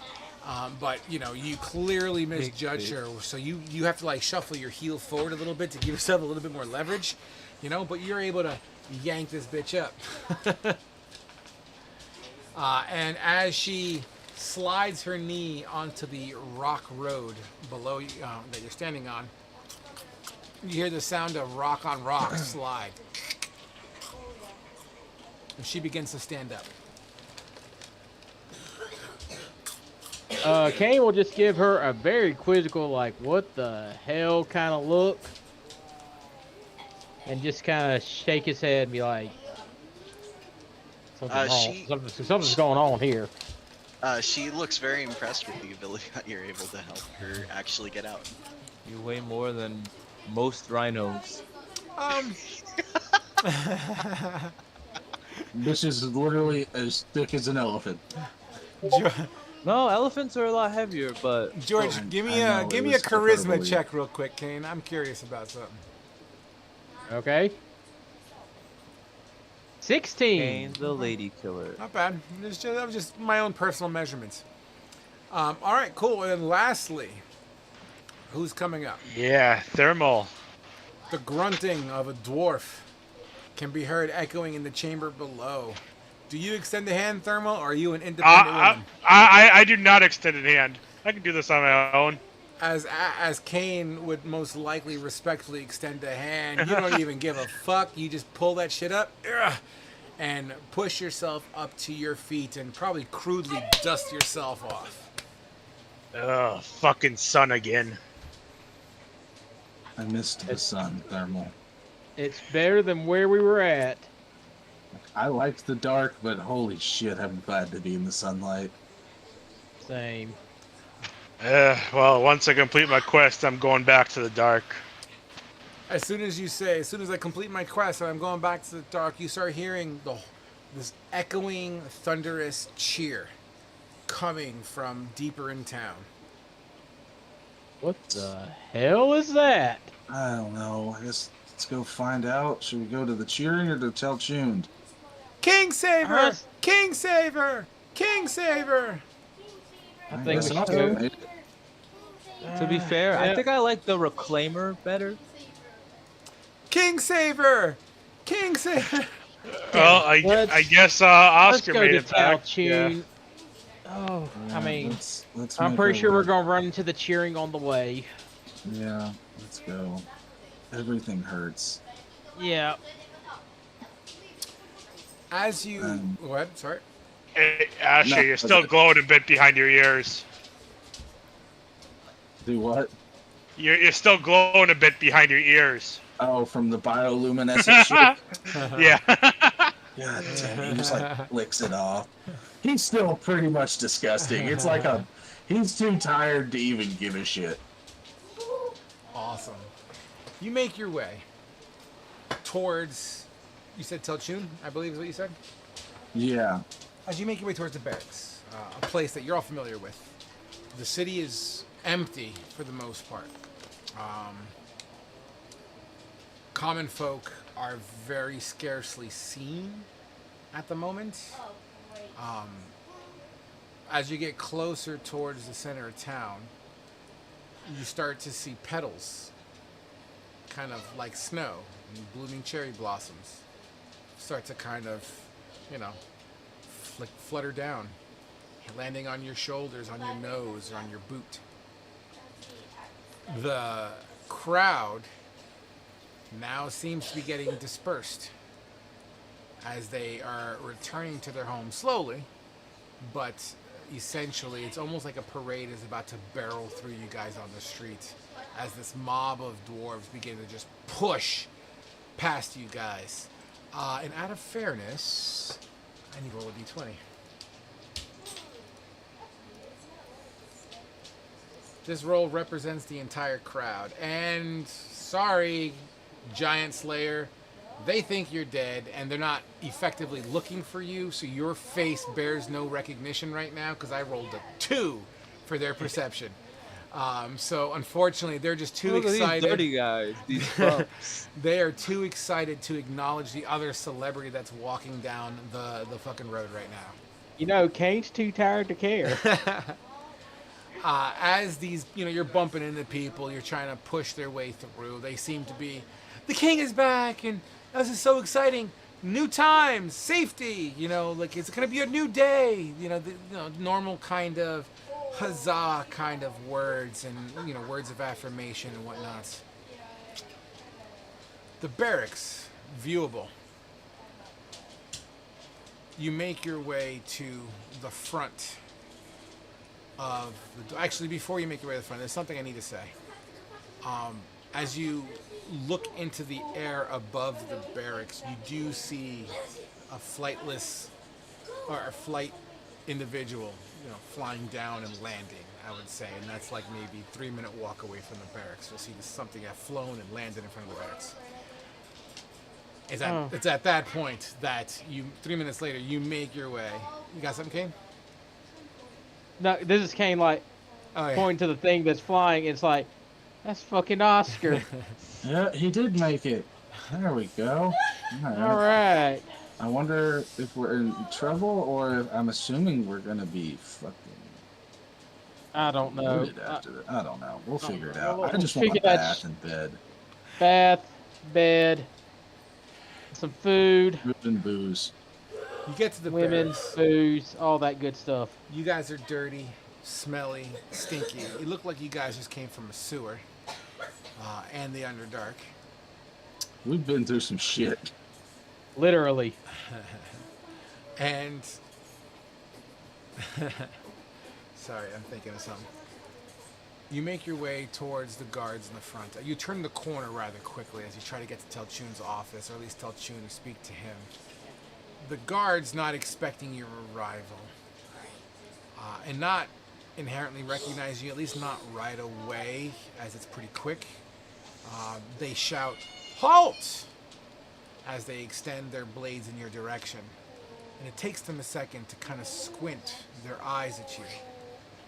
You are welcome to have a reaction moment here if you wish. Asher will yell out in Dwarvish, "Lower your blades, fools. We were hired by y'all to go into the sewers. It's Asher and the Giant Slayer. We're back." But you're dead. Yeah, rumors of our deaths were greatly exaggerated. We're still Well, alive. you've been waiting to say that this whole time. I'm Tony Mark Twain, motherfucker. But Oscar says you all perished. Yeah, well, Oscar only knew half the story, damn it. The bridge did collapse, but the Wild Mother protects her people, and we survived, and we're back. Death was merely an inconvenience. Yeah. Telltale Chat, we're here. We need to talk to people. There's some shit going on. I'd be more than happy to help, but I do have one question for you. As What's up? this soldier seems to question, how do I know you're you and not an infiltrator? Because Oscar swore he saw you die. He saw us fall, not die. Did Yeah, Oscar we come were- back with our bodies? Yeah, did he come back with our bodies? No. Did he come back with the king who was kind of comatose? Yes. Yeah. Do you remember fighting at the gate whenever the undead army was there? And Cain slaying the giant by jumping on it and riding that motherfucker down with the big ass sword? Yes. Yeah, that was us. We were here. Telchund is there. He has an This is the assistant. motherfucking sword, and Kane holds up. Telchund has an assistant named Kyler. Remind kid me. that extra saved. Roll me, please, a perception. Persuasion. Thank you. With advantage, please. And I'm gonna do guidance because You need all the help. Beat a 10. 23. Beat a 10. Fuck yeah! Oh, you rolled a 3? What'd you get? I rolled a dirty 20 plus 3 from guidance, so 23. What's the name of your cat? Jaeger. Where you from? You don't even know where I'm from. That's besides the point. It's a small town called Ripton, north of here, between the border of the Empire, where the Empire still controls the land. The name of the outfit that you came from. Motherfucker, get me goddamn Tal-tuned. I ain't answering to you. Fine. And it was You don't have to yell. All right. You had me at hello. You see all these drow ears we have? You had. I hold up all the drow. Tal-tuned, you impotent little fuck. All right. He's this way. He's in a meeting. God damn. He's currently in a meeting with Bertrand and the King Saver Oscar. Interrupt them. Get Oscar. He can confirm that it's us. You know that we're here. They're just gonna asked the same question. Got you. And as you say that, we're gonna Where are you fast from? forward 30 seconds. Oscar, as you are discussing all that you're discussing, you hear knock, knock, knock, knock at the door. Sorry to disturb, Tilchun. I have some news. What is it? Yes, we're in a meeting. What do you want? And he kind of opens the door all the way. And there you guys stand. The tight squeeze, but for dramatic purposes, the door opens up and they see all of you. Oscar's eyes like widen, and like you guys like when it comes to like a smile, like you guys have only seen Oscar do it when it comes to like magic stuff, right? Like that, or like when he does like his like a sort of wry smile or a smug. But you guys see like a genuine like, and like Oscar's like, oh my god, you guys are. I saw you with. Wait a second, where are you from? Bitch, When Oscar, You don't even know where I'm from. Any of us are from. They're alive. Oscar's from is Kane. Maybe. when Oscar says that, Thermal just goes up, kicks him in the shin, so you bend over so I can slap you in the face. I use my knee. No. Oscar, I know you love magic items, and you have a little pet dragon named Cinder. It's me. Annabelle got crushed by a fucking giant bird in the air. That. Oh my. It looks as Yeah. if you guys survived the fall after all. On behalf of Prince Buffoon, I welcome you back. So, Good to be back. yeah, so, How did you guys survive that fall? I didn't hear. Like we fell for a while, and then we landed in some deep-ass underground water that was full of Where there were sharks. sharks. Because apparently sharks are a thing in the Underdark, in the water. But I don't know. The Wild Mother protects her people, and by extension, y'all are my people, and I follow her. So maybe that's it. I don't know. Gods are weird, but we guys, I got survived. us a house. That's cool. So can you give us the Cliff Notes version of what the fuck happened? I flew to the other side, waited to see if I hear anything, didn't hear anything. Took the king away. Got attacked on the way there. Managed to circumvent the issue. Got back to town. Told everyone what happened. Exaggerated then- our deaths. No, not really. Gives you a wink as he's saying that. Not Like, really. It was pretty you. fucking nuts. So there wasn't really much need to exaggerate anything, honestly. Told them all that happened. Got the king examined and stuff like that. Answered a bunch of questions. Oh, and Oscar takes out like a coin for like it's like 5K gold. He's like, oh, got this. He hands that to you guys. Got some stuff. They gave me some stuff. He hands you guys the gold. I got a house now. Uh, Yes, the King uh, Savers have been rewarded greatly, and which We have a um, house. clearly got a new title. must be updated and distributed equally. Unfortunately, there won't be any further payouts as we've already cashed out the 10,000 to Oscar, Wait, as 10,000.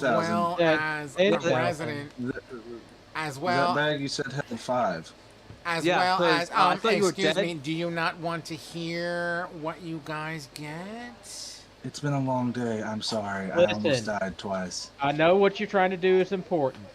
We appreciate it greatly. We just crawled out of the Underdark, Yes. crawled out of a sewer. We are extremely tired. Oh, by the way, they're rebuilding the fucking bridge that they blew up. How? Yeah. Yeah, How? whenever we flew up, this is a little bit more pressing. Whenever we were able to fly up because Eustace can turn into a fucking bird now. High five, Eustace. Gives Eustace a high five. We flew up, and yeah, they're rebuilding the fucking bridge. It's like 25% rock and like 80% spider webs. And they Well, at sent a least that's scouting easy to party destroy. already ahead. I think they were called dryads, where they're like half drow, Riders. half spider thing. Rider. Drider, whatever. I don't know what these fucking things are called. I just know how to kill them. There were a bunch of those that it sounds like when they die. basically, we drove them off. They were saying something in Undercommon. Thermal, did you know what they were saying? Yeah, they were just kind of running in scared. They were gonna tell what's the name, the Zelda? head lady. Yeah. Yeah. So I guess they're probably rebuilding for. I don't know what they're gonna do, but we need to be ready. oh, and we found a queen. Yeah, we found this person. He points at like the big ass alabaster bitch behind us. Um, You remind me of someone. yeah, she says she's some type of queen. I think she's a little like cuckoo, but yeah, You always get the crazies. we do. Yeah. But now I'm sorry. Now we've caught y'all up to speed about everything. What were you saying about the rewards? It's been a day. Well, I'm happy you made time for hearing me. I'm sorry. It's been a while since we've met, since we've talked. How have you been? I'm fine. It's great to see you again. You still look great as always. Um, Well, Will you two stop flirting with each other and let's get to the point? perhaps trying to hold us out here. after we get the formalities out of the way, I would love to announce your return to Mirladar, which sadly, I must say, your eulogy was beautiful. Well, Thank you. I bet thank it you. was. It was heartfelt. In it for whenever I actually die.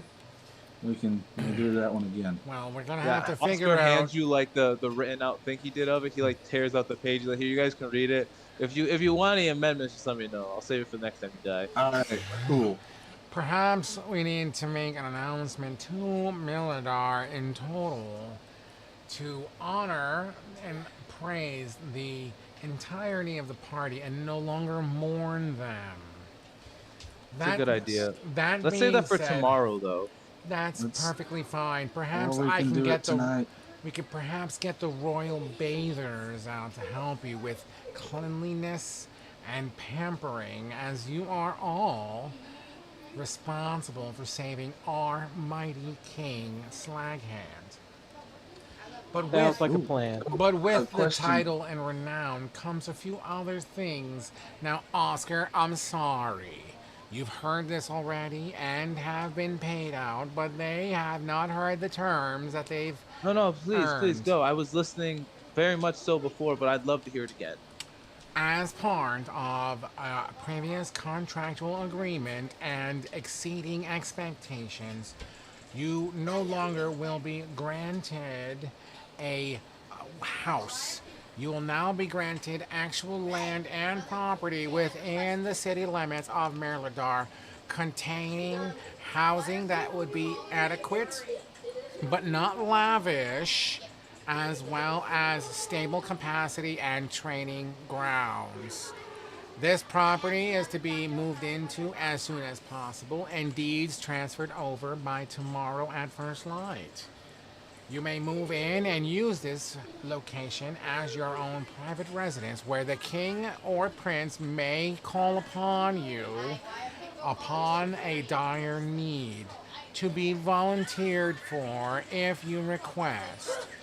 All subject matter offered is not final or to be held at the king's request, but can accept reward as payment if you choose to accept. On top of that, the financial reward already paid out to Oscar at the sum of 10,000 gold pieces to Yeah, this is be what's left. Sorry. to be shared to be Pitch voted. to be to be shared among everybody. To be Insight. to be shared with everybody and distributed as they say fit at this time. With that comes honorary membership to the Iron Breakers Battalion, to be respected and honored amongst all of Merladar and all of Merladar's allies. Guys, I'm working! As well as to be featured with this honorary membership to the Iron Breakers gives you access to Castle Zuri's armory and potential benefits throughout the town that you may see fit, provided they're willing to honor it. Also, at behest of the prince, reluctantly, but because of how important the king is to Merladar and its growth and success for all in eternity, you are given the honor of one request of the prince directly. One request or favor. And only one. A piece or like as a group? Yeah, I'm not going to answer. You may look good, but boy, you're dumb. Well, you didn't specify Phew, if it it's a was good thing I waited. if it was It's a something I group didn't ask. First thing I was to gonna ask ask. for like, Thank the God. favor, or is it like It's- each person gets a favor? One request for everybody. No, one request for the group. Okay, that's you don't have to be Yeah, a I dick. almost was used just it asking for instantly. It's a good thing you clarification. guys are alive. You were cute up to about 10 seconds ago. You greedy motherfucker. I wasn't being greedy. I was just asking for clarification, so that we didn't overstep with His Highness. Do you I'm trying have, to be good here. I'm not used to royalty. as the You know you like them dumb and cute. as the king savers of Merladar and now renowned heroes throughout these lands, and with the possibility of your names traveling, making headway and news, not just here but beyond our borders, do you have any questions as to the rewards given today? Not at the moment. Then on that, I'm sure you are all beat. Oscar, the rest of our conversation will have to wait till tomorrow. The rest of your deceased party require a shower at the bare minimum. Tal Rune. Yes, sir. Please show these heroes their new residence. Right away, sir. Noon tomorrow? Yeah? Yeah? Sounds Also, give fine. them a thumbs up. See you then. Frog, out of character, what's this guy's name? Asher would remember it. Josh doesn't. Bartrund. Bartrand. He okay. is Buffoon's closest advisor, and he's gay. I have a question. Asher, like, And he never has seen the hot this before. trasher. This is something that like Oscar would have taken note of as it was happening. Like, what? Can I have done an insight check on Buffoon's expression when I like presented the king to him, like that the king was alive and Yeah. I back? mean, he seemed very happy at the time. Well, can I make an insight check? To, Sure. like, see anything past surface level? Sure. All right. 18. He seemed genuinely happy to see his dad again. It's been a while. That's awesome. That actually, that's good. In That's fact, good. you may have seen him Oscar would shed a tell the tear. party that too. Oscar would have told the party that too. He like after like as we're all heading back, he would have been like he would have used the message to say, "I don't think the prince had anything to do with it. He looks genuinely happy when I brought his father back." That's good. That's great. Bartrund starts to kind of slink his way past the party. Bartrund- Excuse me. I'm trying to get through. I have plenty of work to take care of. Could I speak with you at some point? I have a request. Oh, okay. It's not necessarily for the Well- prince. It's just a request. Well, tomorrow we have a meeting at noon. If you want to swing by the castle gate at 11, I will be happy to give you an audience. Oscar takes his wings out and fucking dips. It's not like it's not No, like no, that. He's like, I've seen He will enough see you people's tomorrow underwear before today. the. And he's like, I'll make sure he's "Get there outta with his here." shiny shoes on, and No, you know I- his best dress. It's okay, Asher- Asher. It's okay. It's okay. Come on. Everyone in We'll this- see you. He'll this see you later, nation is so Bartrand. quick to He'll see take you their later. clothes off. I'll tell you what. At 11 o'clock, just do me a favor. Make sure you take full advantage of the royal bathers. Oh, trust me. If I I'm could take pretty advantage of fucking them right disgusting. now, I would. Yeah. You ever but watch no, Coming to America? The Yes. royal penis is clean. Yes. Yes. I'm fully expecting that. That's great. All Asher's want to do is know if the dude can help get his family to Mirladar from like the shitty small town they're from. We could discuss that tomorrow at 11 o'clock. Maybe. That's Your fine. pants off. So, as Bartrund leaves, Telchun will stand up. Or, excuse me, as Bartrund, Telchun, why do these all names rhyme? Is there dwarvish? You named them. You named them. Telchun stands up. Oh, okay. I'm gonna be honest, it's great to see you guys. Good to see you. Good to see you too, brother. And Asher It kind got of like it got extends his really hand. dicey down there for a while. I hear if Oscar says the truth, I'll take him at his word. Did not lie a single time, I don't think. As I like to take him it at his was- word, I could only imagine what you were going through down there. But I must know something. Yeah. Yeah. Did you kill her? No, but we definitely embarrassed her and made her look weak in front of her people. Small victories, I guess. Look, the Hey, the we- important thing is you guys are a alive. piece out of her play. The important thing is Yeah. you guys are alive. She was planning to use somehow control the king and bring him back up here. Yeah, Oscar, you were mentioning that before. Yeah. Where is it? Well, Oscar is still holding the thing with his mage hand. Once like everyone like started talking stuff like that, he's like he puts the thing back in his bag of holding, the relic. Yeah. Well, let's get into that tomorrow. We're gonna have to essentially start the conversation over anyway. Yeah, plus, I'm sure you guys are hungry, you want to eat. I'll tell you what, let me show you your new home. Tell Bath. Chin, do you know? I'm getting a bath first. Yeah.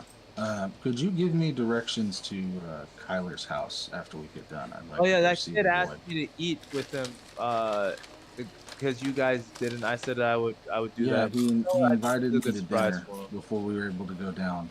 So, but I wasn't able to go to it because we had to go down into the sewers. So I'd like to go see the kid. He's kind of important to me. I'll tell his you what, mom will let be real happy. me show you your new location, and then I will take you to Kyler House directly. Let me get Eustace. Can you help me get cleaned up a little bit? Whoa. You just Whoa. kind of there's a little snap and precipitation hits Asher. Yo, this dick ain't gonna Oh. clean itself. Asher's kind Asher's of gonna. penis is clean. Your character is like a younger kid, right? Who, Yep. Eustace? Yeah, you're like what, like 18 at most? I think he's 19. 19. All right. Asher gives you like a playful like punch on the arm. You're a good kid, Eustace. You really fucking stepped up, man. Whoa.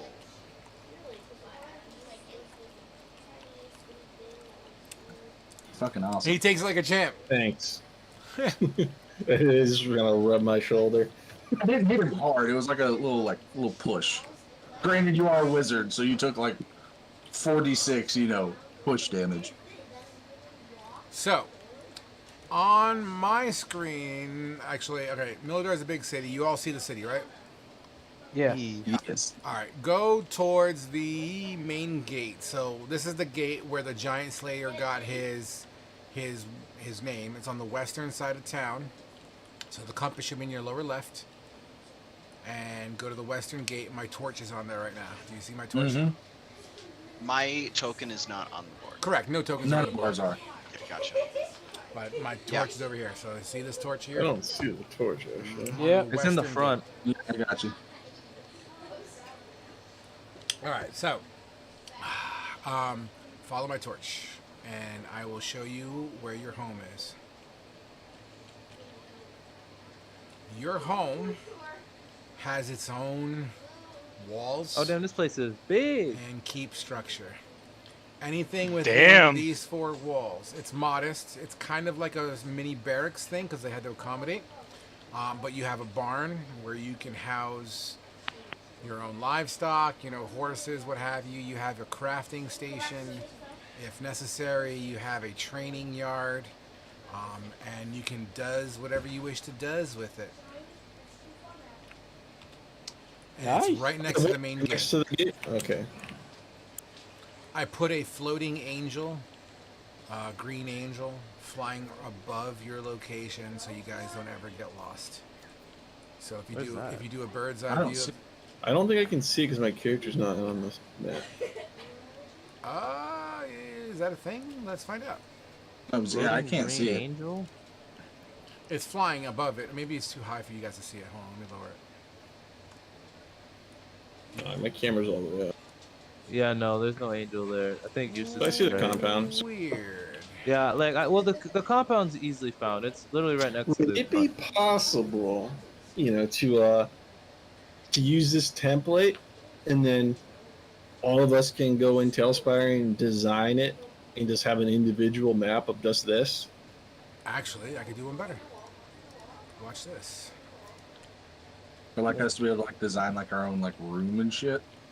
Well, I'm thinking the living quarters is slightly small for 6 people, so I was thinking about having more floors for the living quarter area, and everything else is kind of staying the same. But then just designing the inside of it. I mean, I'm sure it'll be big enough for 6 people. It's a pretty big house. Not the one I'm looking at. Well, if you look at the size of the house compared to the other ones, Yeah, pretty it's, decent it's, size. it's a lot It's a bigger than pretty most big of house. the homes. So. Oh, I got kicked out. It says waiting on No, you. here, I'm doing something for you guys. Give me 2 seconds, and I'll bring you in. Maybe I'm actually looking at the wrong one. You might be looking at the crafting one. The crafting room. The house is There's a next to little- the. You guys- There's the barn, Do you and then see it there's a now? little workstation, and then there's the house. I'm waiting for adventure to begin. What do you mean? I already invited you to the table. I'm gonna try it again. Summoning players to board. Uh, Do you not see it? it's a respectable sized house. I'm pretty sure it'll be fine. Mm-hmm. We're all gonna have a room to stay in. Thermal can sleep in the barn. We'll be fine. Asher might sleep in the barn. I mean, Asher might sleep at the forge. I mean, Thermal might sleep at the forge.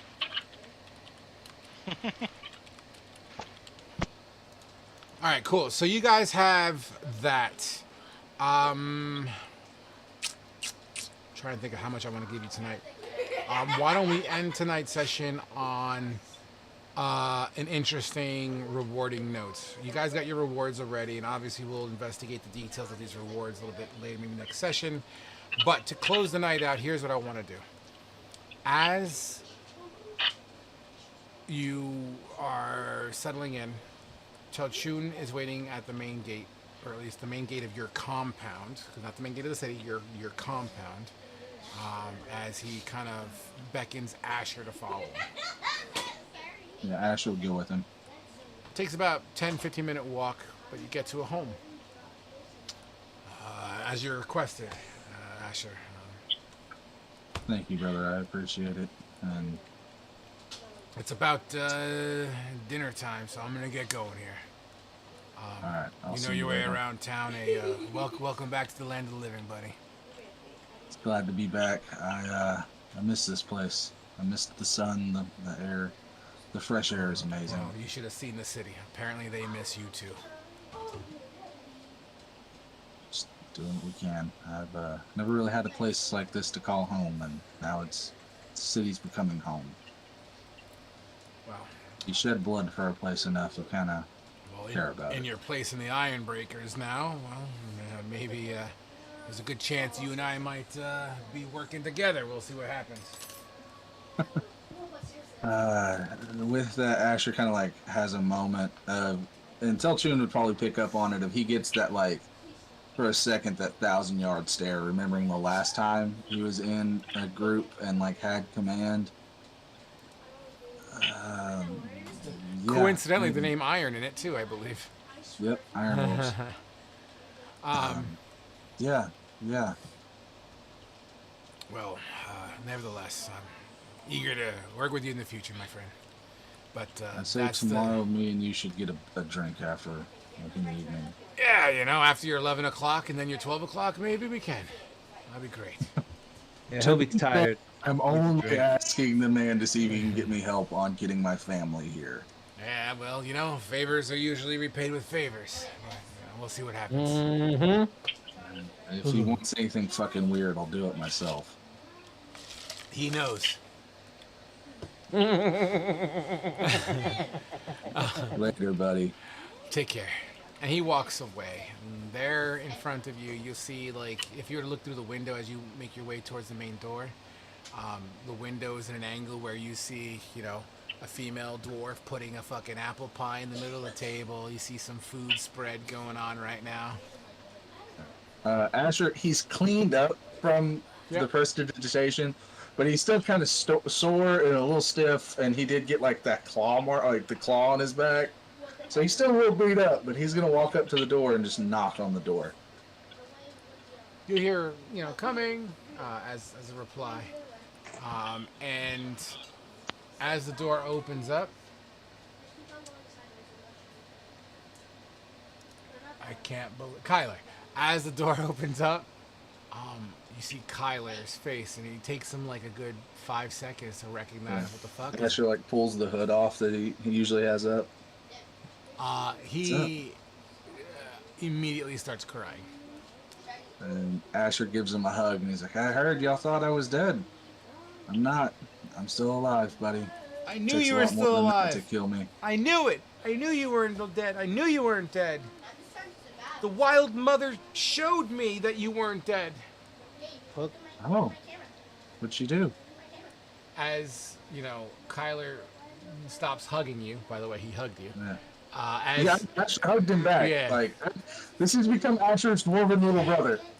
As he kind of stops hugging you, he says, "Look!" And he steps to the side, and in front of you, mid-air, is a full-grown saber-toothed tiger, and completely fucking just takes you out, and is on top of you and licking your face.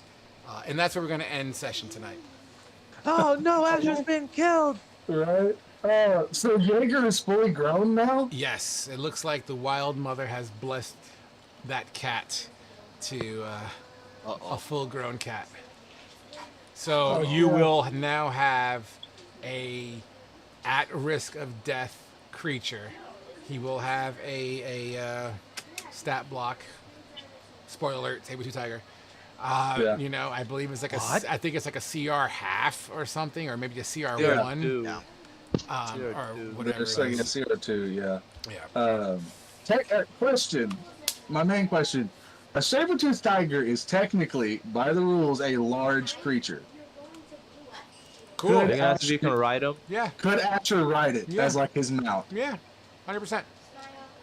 Yeah, I'm going to war on a fucking saber-toothed tiger. Yeah. 100%. 100%. All right, guys. So we're gonna kill it there. I hope you enjoyed tonight's sesh. Yeah, cool. We're back in Milidar, guys. Yay! The King Savers. Okay, guys, we did it. Hey, Yay! Cool white stony bitch. Yeah. Eh. She has a I was hammer. like, who's this? Yay! Oscar stole all your money. Yeah. Yeah, you did. Hey, Okay, no, so I didn't. we got to talk about that. We got 10K and you spent half of it. The fuck did you I spend thought you it were on? dead. I was trying to revenge your deaths. What'd you spend it on? Like, Well, okay, he pulled. Oh, I Frog, still okay have if I to. just I stay? still have to choose it, don't I? Yeah. Can we just go with the staff? The staff is the coolest one. So I haven't got. So I tasked Oscar with writing 3 things that he would have spent any kind of money on, and I even said specifically to make sure it's fair because, you know, he thought you were dead, so it would make sense as far as logic goes. And it's fucking Oscar. He wants magic items, so he went to the store to buy something, and I don't see the 3 options you gave me. I put him in there. Is it below your eulogy? I gotta go to bed. Yeah, Yeah, it So I was gotta below work the in the morning. eulogy. be good, brother. Thanks for showing up, man. See you, buddy. Yep. Good Yeah, night, I'll guys. resend it. Good night. Oh, I see it. I quote this to the staff of. I essentially the strong one, the one that like 2 of them are rare. One of them was very rare, and the one that was very rare, I essentially knocked down to be like of like rare Yeah, I see like that. comparison. I'm gonna have to do some research on each one of those first. So I can't give you a yes right now. Because I Alright. want to make sure that I'm not fucking myself in the end here. Oscar Like just like giving pulls Asher a out plus something. He's 3 like, long I got ago. this. But yeah, so there's that. So whatever conversation you wish to have, that's fine. You guys have moved into your house. I'm just gonna tell it like it is.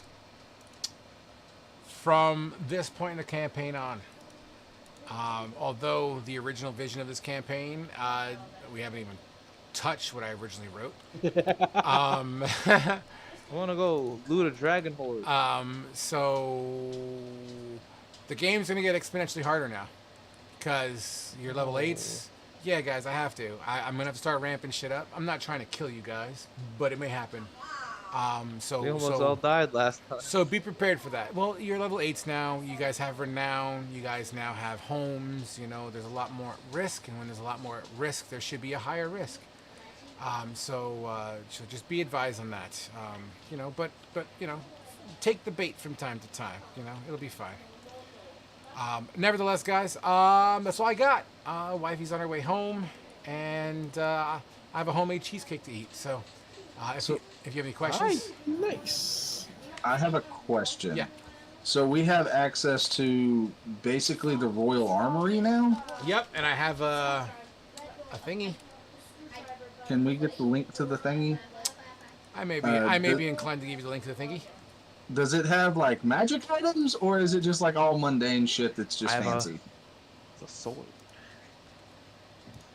Please hold.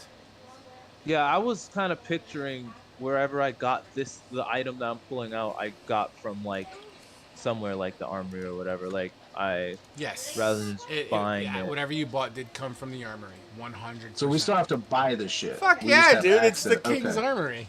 Well, I didn't know if it was one of those things like you get one for free and then you got to buy the rest or some shit. So, one thing I can tell you about this armory before I link it to you is that there is no common items here. Yeah, that's fine. It is either uncommon and up is number one. Awesome. Yeah, that's great. It is a this is Miradar, all right? So they do have a lot on display. The items here are representative of the items that they are willing to part with town heroes. This is not the full gamut of their power. I'm sure they have a lot of fucking crazy doohickeys in the back. But If Asher gives the gay dwarf a very satisfactory hand job, Jesus will I get Christ. access to more stuff or a discount? I am You know cool what? with playing a bisexual character. I'll tell you what, I guess it depends on your performance check. Oh! All right, here's the link, gentlemen. Better hope for that. Let's Nat go, 20. baby. Where's my lotion at? Let me see here. Yo, Did you you loot channel, right? Or should I do the Yeah. campfire? Loot channel? Blue Blue. channel work. Frog, would Oscar have had any time to check in about the Blade of Anahel? We'll do that next sesh. I do aim to give you that time. It's just with the king coming back, the city commotion, I feel as if you would have been. real pat. Well, you're a celebrity, right? So you, fucking Justin Timberlake during the early aughts couldn't even take a piss in a stall. You know what I mean? Without someone standing by it, right? So yeah, shit like Makes that. sense. So yeah, so there's that. So there's Castle Zeri's armory. There's a lot of pretty buku stuff in there, and it's expensive. So yeah, so there's that. All right, guys, but wifey is on her way home. I am going to attempt to spend some of that time with her, unless there's last-minute questions. Speak now, or forever hold thine peace. Good luck tonight, man. Thank you. Have a good one, buddy. Oh shit! Very rare stuff is. I probably for the 5,000. Oh, whatever. We'll move on. That staff may have not been. Oh well, this seems to be alright. I'm talking to myself. You don't have to worry about. I see that. All right, guys. I am outie. Farewells, and yeah, deuces. Alrighty, see you, buddy. Ribbit. Later, man.